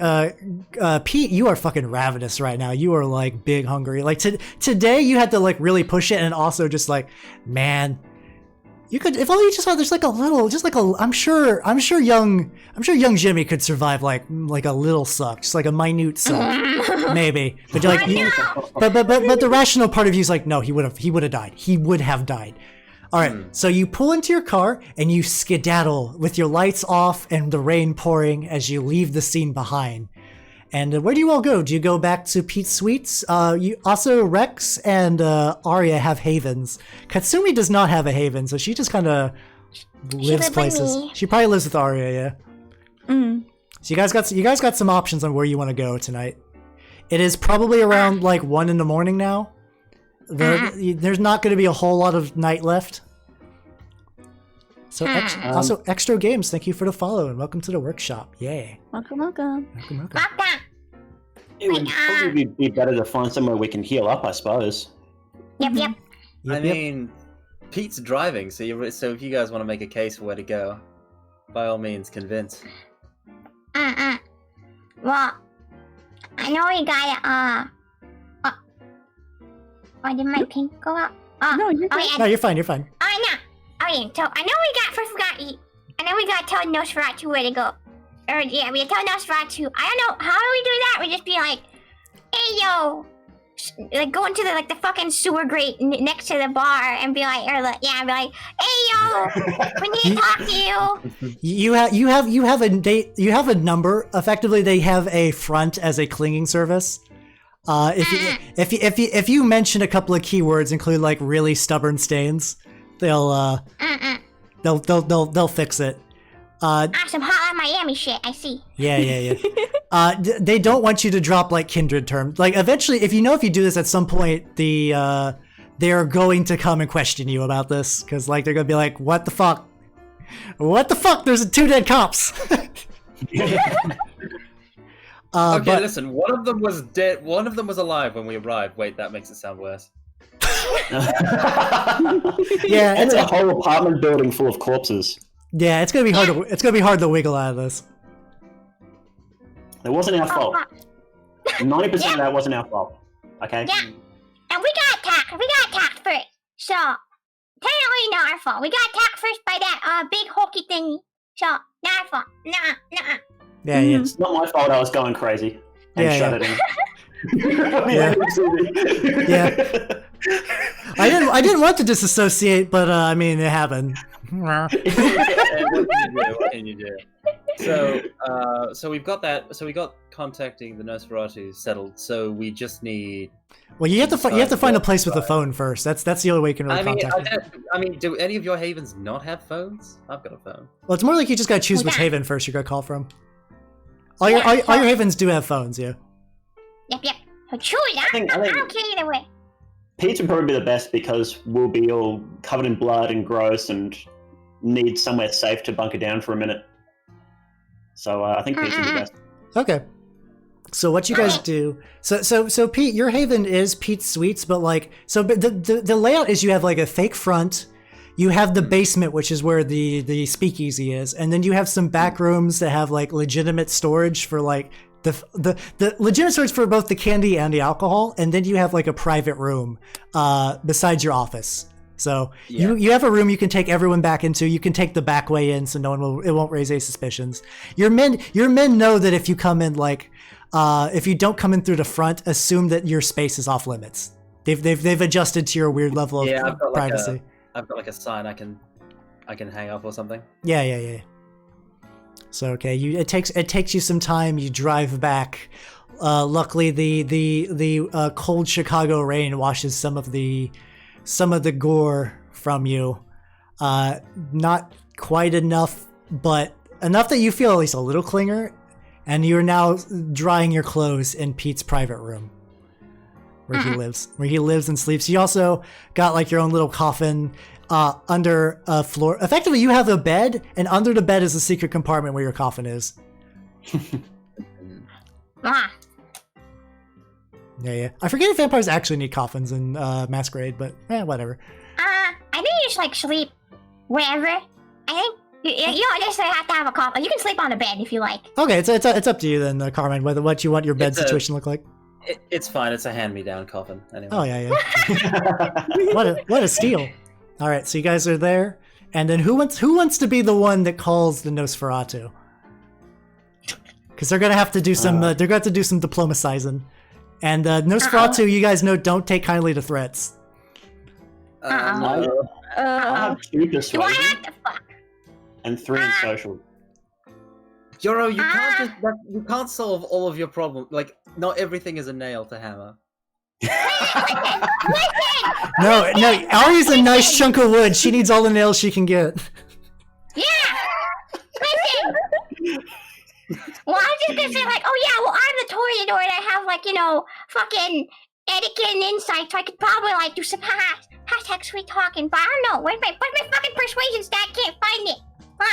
It's the middle row under skills, like halfway down. Improvisation. Yeah. Oh yeah, me costume. Yeah. Here's the thing.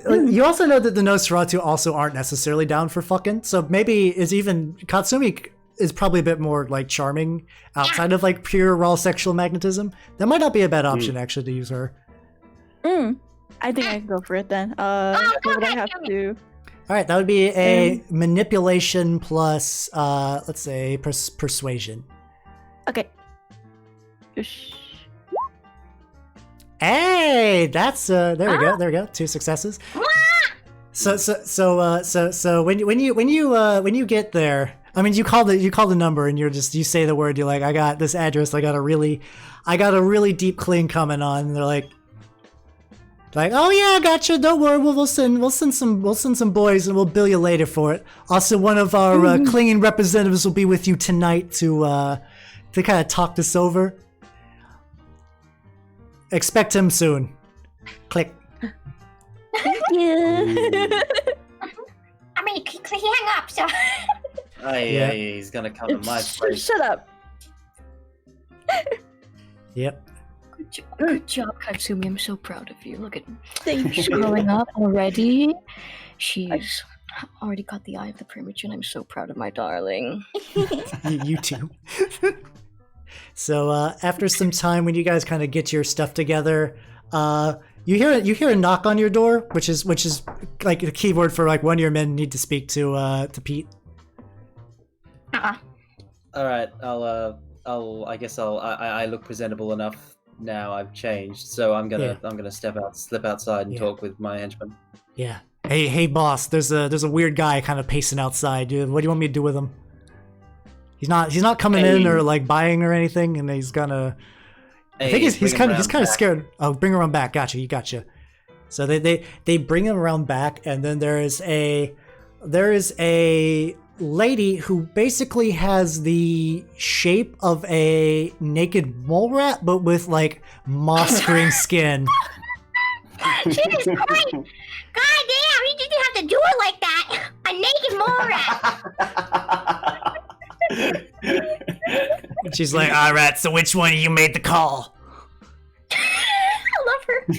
All right, how you doing? Hey, you're probably looking for the kid. Yeah, bring her over here. Name's Nibbles.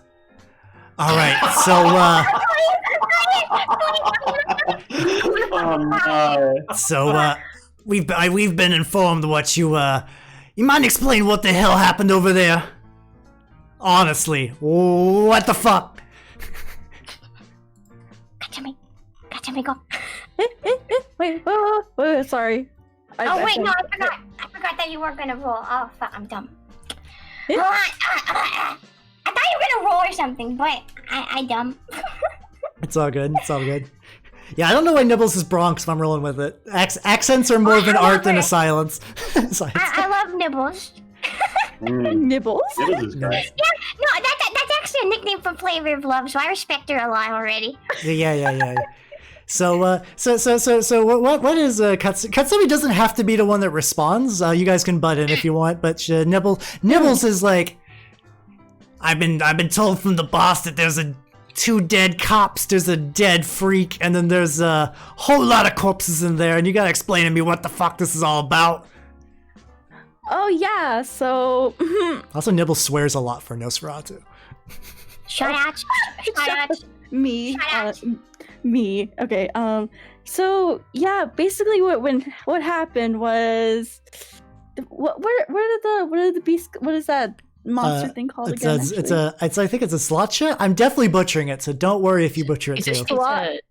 It's pronounced Schlachta. Schlachta. Schlachta? Schlachta. So Yes, Thank you, Aria. so pretty much there was a Schlachta, and we had to let's say take care of it, but it looks like it got some fatalities before we were able to, take care of business. She's like, oh Jesus Christ, is Sabata here now? God's fucking damn it! We just heard from Mr. Fix-It that the prince is dead, and they're already sticking their teeth in our mouth. I hate it. Well, yeah, I guess that's what we have to deal with for now. So, chop chop. Yeah, listen, you all. We'll take care of this, but you're all on thin ice from the Nosferatu. This is going to take a lot of clinging. We might just have to burn the house down. Gotta send our torch ghouls out there to deal with it, cause that shit's fucked. I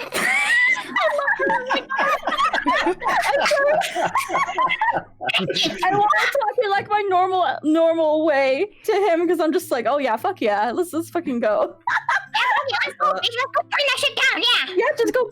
Yeah, you can go ahead and burn that. Why don't you go ahead and oh fuck, I blanked out. Fuck. Oh no. Yeah, just go ahead and do what you need to do. Just don't make that too much of a mess. We don't want any more distractions coming out. And ruining anything. We'll see. We might have. Barbecuing will be the easy. Can I borrow a phone real quick? Yeah, it's right over there. So she grabs Pete's phone, starts dialing. You notice she leaves like a weird residue behind too. It's not great. It's like the finest sewer gunk brought to you live. She's like, yeah, all right. It wasn't necessarily their fault, but knock them down a couple of pegs on the rank. Yeah, I know. Okay. Yeah, Nibbles is a she. Yeah, I know there's fucking Sabat in there. I'm not thrilled about this either, but hey, what you gonna do about it? All right, bye.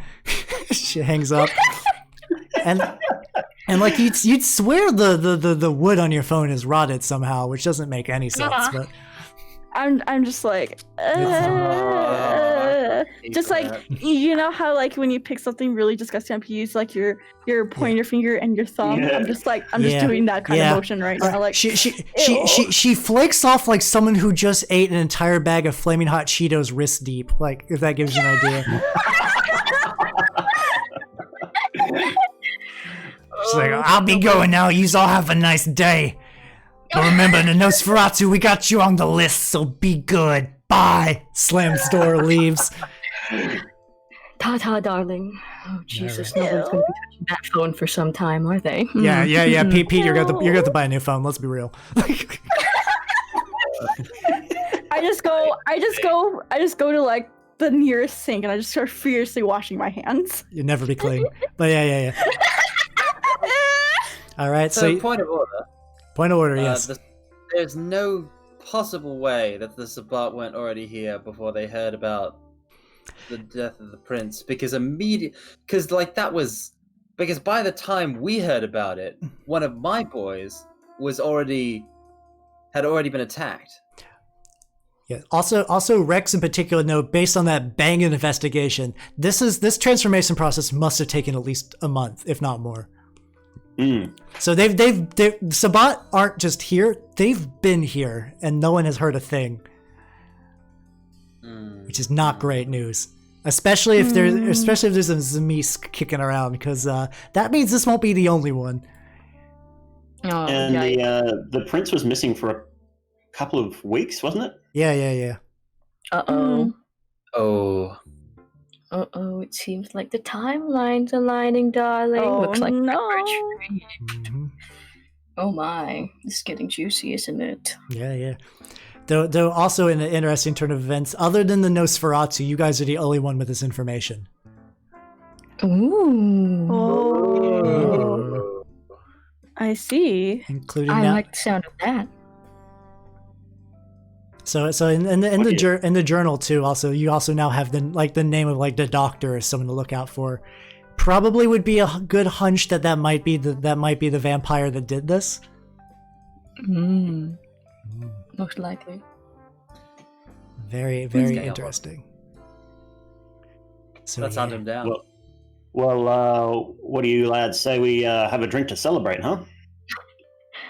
To celebrate not dying to the most ugliest thing I've ever laid my eyes upon. I like the sound of that. That's a good, smart idea, Rex. Yeah. I could really use a drink and maybe heal a little bit. I'm not feeling too good. So Pete, you got any blood bags around here we can borrow? there's the tier 3 sub is still downstairs. Wait, what? What'd you say? Katsumi's tier 3 sub is downstairs. Go get him, bitch! Suck his dick! Nande. How about we just double team on him? Okay, he's gonna die because things in your dick is not a fun time. I assume, unless you're into that. Maybe he's a freak. I don't know. It's more it's Usually tier 3 suds are freaks, anyways. it's more the body, like the mind is ready, but the body is spongy and weak after losing so much blood. Yeah. So I think he might die. I think that's for you. Okay, I'll take it. So yeah, I need bag blood as well. I don't feed from people. Oh yeah, and I need it from an alcoholic, or I guess mixed with alcohol, if that works. You can mix it, yeah. Pete should definitely have some of that around, surely. The tricky thing about having bag blood's hard because this is 1920s and like the method of keeping preserved blood's going to be tricky. I mean, we gotta have a passed out drunk somewhere. You guys can go hunting if you wish. Like right now, I will warn you that it's pretty late. So like if you hunt, it has to be quick. Well, I got my tier 3 sub down there, so no, I'm gonna just go hit him up. Is there anybody hot? In the bar? Oh yeah. Do an awareness check. Let's see. Yeah. Let's do an awareness check. Awareness? What is that? If Where everyone, is it? let's see. Let's do what skills do we want you. I want you guys to roll. Let's do an awareness plus like intelligence to kind of like sift through. Do I do that too? You know, I have my tier 3 sub. Hey, you Oh, choose this oh, stuff. You're fucking good, bitch. Well, the nice thing about having a herd, your herd's pretty small, but the fact that like that guy is there means you can feed pretty safely. Also, if I remember right, you can rouse the blood to try to heal up. So before you drink, what you might want to do is each time you rouse, I think you can lose 1 wound. I forget if you have to do that during daytime, like if you have to do it when you wake up or not. Oh. Yoro's a different kind of thirsty, apparently. Jesus, that's Yoro for. She's like the inverse of a water elemental, just like dryness given form. The thirst is real. I am the desert. All right, so that's a good enough roll. You see, you're looking downstairs, and there's a couple of targets. The regular like backup singers are kind of singing. It's not as good as Katsumi, but like most things aren't. And you see like a nice easy target. A man alone by himself, just kind of swirling around a whiskey glass. Is he hot? He's pretty hot in like a 30-year-old dad sort of way.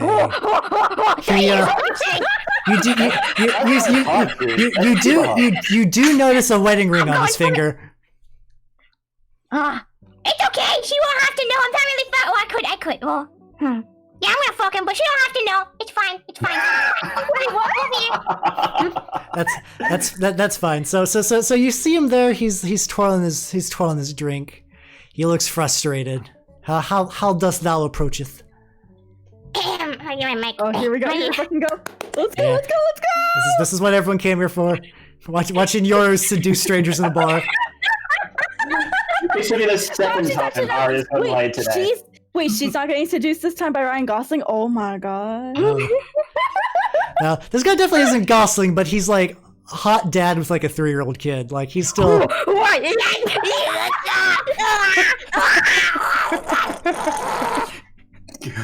You've killed her. You've killed her IRL. It's amazing how such an innocuous series of words just makes Yoro feral. Like, does he have a child? Yeah, how old? 3. Oh God. We love films. God damn it! Yeah. All right. How do you seduce this dad? Okay. I have to get in the cab. I have to go upstairs. Come on, Mom, you can do it. All right, yeah, this is definitely. Katsumi just in the back. I'm like, yeah. Oh yeah. Yeah. Katsumi, I imagine, is already going to the piano man, just like, hey. Private singing session? Yeah, wink. Wink, wink. The thing is, like, you guys you don't necessarily have to fuck your fan. It's more like they get so wrapped up in the drink they think that they just got like a private like show. Oh wow. But I think Aria's going.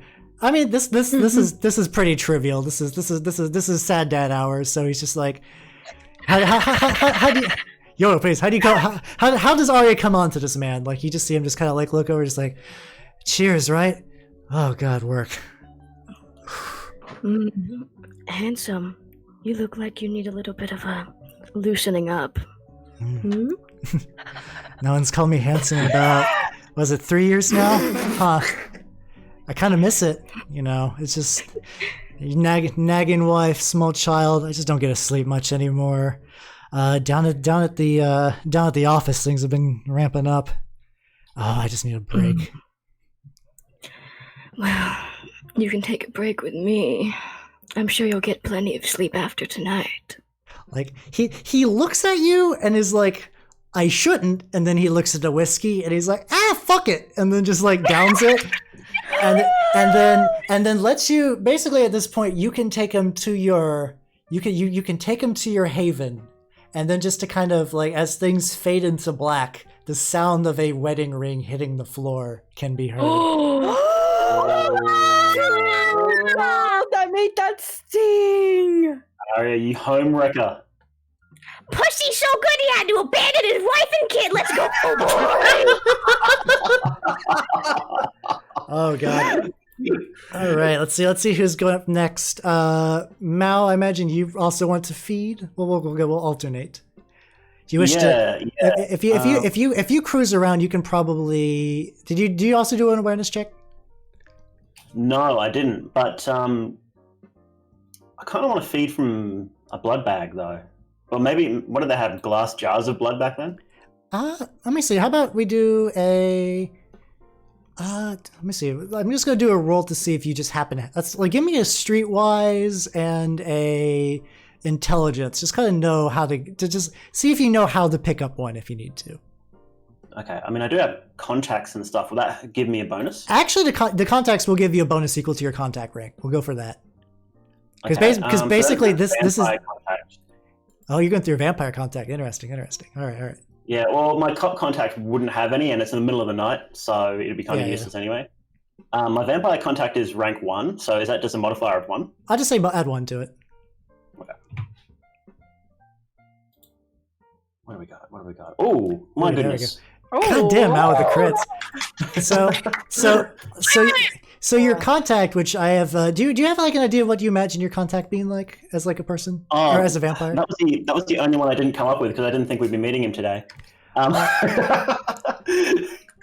right, let's say. I imagine he'd just be a shady character that usually hangs out at Pete's bar, but not part of Pete's gang, so he is a separate. Yeah. Let's go with what clan should we want? Hey, audience, if you have a clan, throw it out there. In the meantime, I will go. So you go to your contact. And just kind of just like, yeah, hey buddy, got blood? I mean, you say it more like smooth and detective-like. And the guy's like, the vampire's like, oh, I just got you've been good to me, Rex. I think it's time we celebrate to our good friendship. And like, pretty much, it's like he'll lead you away and then towards like a nearby hospital. Ravnos, one of the main clans. So he will take you back to a hospital. It's like, yeah, just made a new ghoul the other night.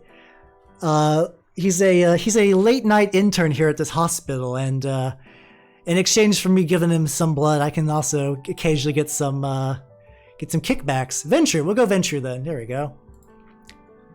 And so this guy, we'll worry about the details later, but we'll just say he's a Venture for now. And not only does he hook you up with a jar of blood, the jar of blood won't keep very long, but he's giving you an extra for if you want to share a special drink with someone else. I'm going to chug it now. I'm at half health. I want to heal up. Oh, yeah. Well, just since this is close to the end of the session, go ahead and heal up and just like down both of them. We'll worry about the mechanics of healing later. Okay.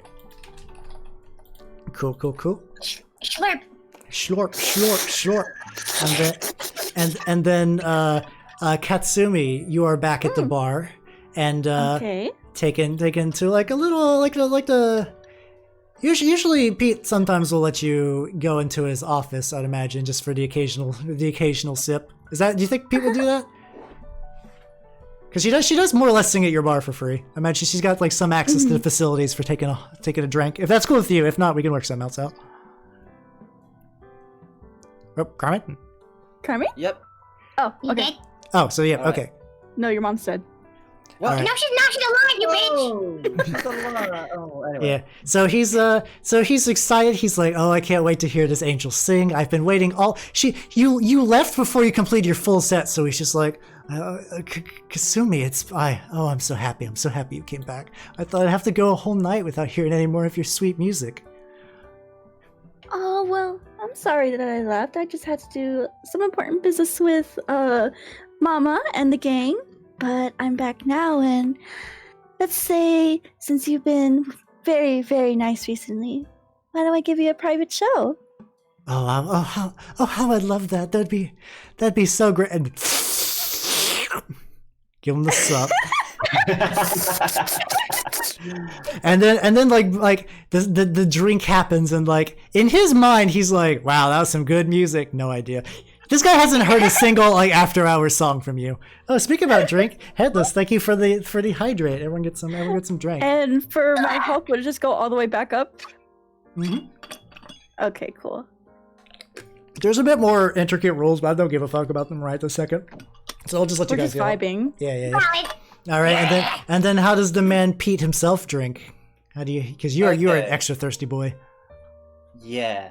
So, I think as we discussed it during the formation session, that basically, my guys would just typically drag on a usual day, would typically like drag a debtor into like a special room, and I just feast on them. All right. But I don't know if they've got one at the moment. I can roll. Actually, I'll have you roll. Let me see. Let me look at your What do you sheet. need me to roll? All right. Let's see. Beetroot Pete. Let's see what Chronicles stuff you got. Give me a. We'll do allies.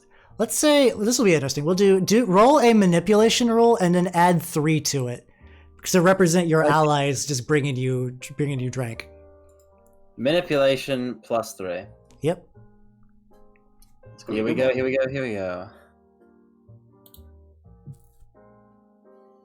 Damn. Oh God, no. Uh-oh. Ruh-roh. Ruh-roh. Wait, I got a hunger success on that? You got a hunger crit.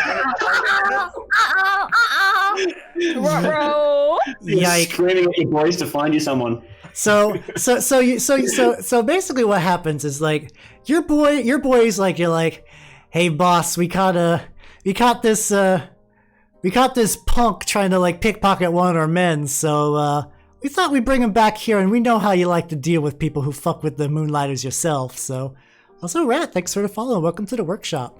Welcome. So we're gonna give this lad all to you. Teach him what it's really like to fuck with the boss. And they let you. They give you plenty of time. And the man is tied to a chair. He is gagged at the moment, and like you've had a real rough day, right? And you are very hungry, and like, oh man, it's just been so much blood that's been in front of you, and you can't drink, and it is there's just like a whole buffet in front of here, and then the beast that you caged earlier is like, I'm taking control now. And as you sink your teeth into his neck, you drink and drink and drink until he's dead. Oh shit. Damn, Shotty, okay. As the beast is temporarily sated. Then you just lick the wound, and so when you lick the wounds too, it covers up the fact that there's vampire holes, but he is in fact dead. Oh, nice. So it's how Okay, you, so I've completely drained this man. yes, he is. He is a Capri Sun that has been vigorously sung.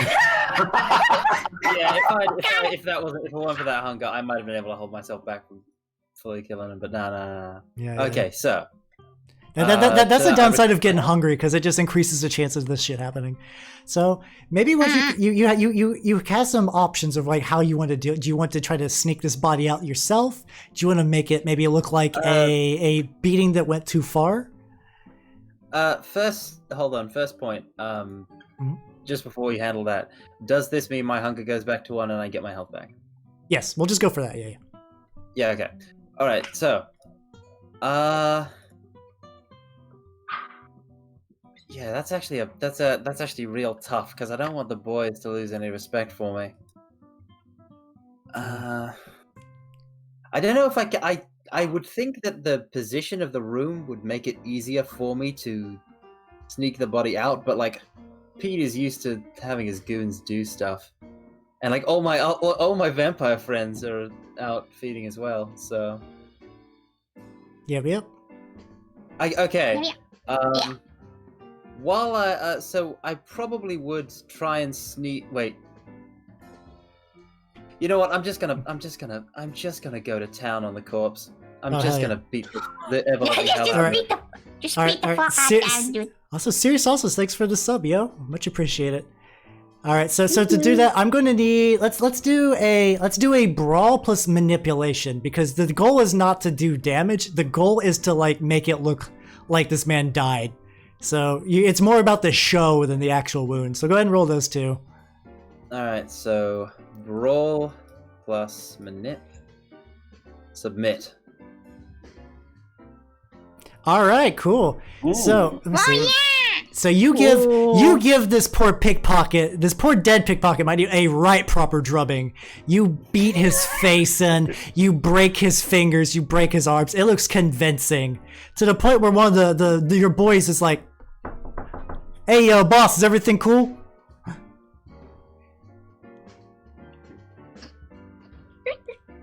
What do you do? Do you open the door? Yeah, I'll is the guy still in the chair, right? I'll open the door. Yeah. So you open the door and he's like, oh geez, boss, you really took a number on you. Rough day, right? Hey, yeah, I think I might have roughed him up a bit too much. Hey, that's what they get from stealing from the Moonlighters. Don't worry, we'll take care of him. You have a good night, boss. It's getting late. I understand you gotta sleep soon. You too, get up. And you just see this man just like drag the body away, probably about to take it some concrete shoes post-mortem. And yeah, so with that, everybody is fed. We got some hooks. Oh yes, here's salsa. No worries. I'm glad you came tonight. All right, so with that, we have reached about 3 hours 20 minutes. I think this is a good time to end the session. Nice, wrapped up very nicely. Yeah. Nice wrap up. Everyone's Yeah. fed. We got some. Yeah. I had a lot of fun. I had a feeling I'd have a lot of fun with this group, and that's confirmed. We might even get a bonus member next time, whenever next time is. I'll keep you guys posted on that. Ooh. Thank you, Yoro. All right. So cool. as someone for the first time playing, like anything like this, I'm very excited to actually keep playing. Like, Yeah. I really can't wait. It was really fun. I really can't wait, and I hope I can develop my character a little bit more because I feel like I came with a kind of a blank slate. But I think as time goes on, it's like things will start taking form. To be fair, for me at least, even as an experienced player and like GM and whatnot, I always feel like it takes to session 3 for like your idea of your character to really coalesce. So I think for like everyone being pretty new, I think everyone did a great job. Everyone has a very distinct personality. Everyone does things their own way. And like we have a Kodoria 2 Toreadors in it, but you guys are still very different characters. I like it. So yeah. We will be doing this again at some point. The schedule's hard, time zones are hard. I'll keep you posted when this is happening. Like as soon as possible, if anything. I'm so excited. Yeah, had so much fun today. It's great. Yeah. This is a blast. Yeah. We could talk about this later. All right. So what we are going to do is I am going to set up a raid. I see Shimada is on, and I have to give her a raid. Shimada has awakened me to the joys of feeding chickens via blaster. So I this is the least I can do to pay her back. So everyone, we are going to raid a very fun tiger VTuber, Shimada Tiger, who is also playing with a friend of hers. So here is a raid message. All right.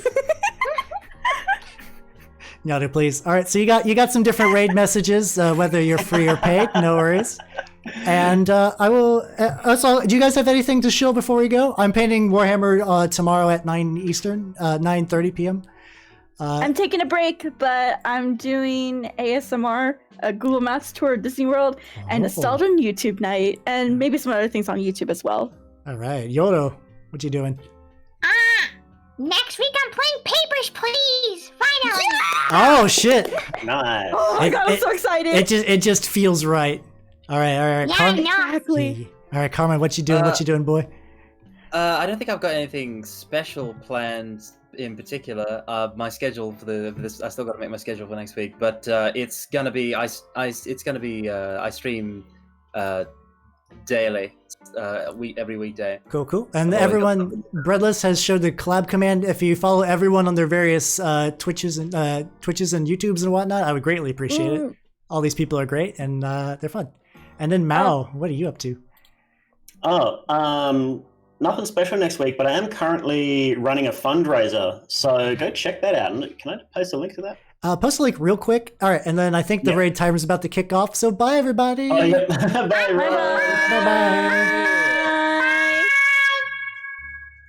Bye. Bye.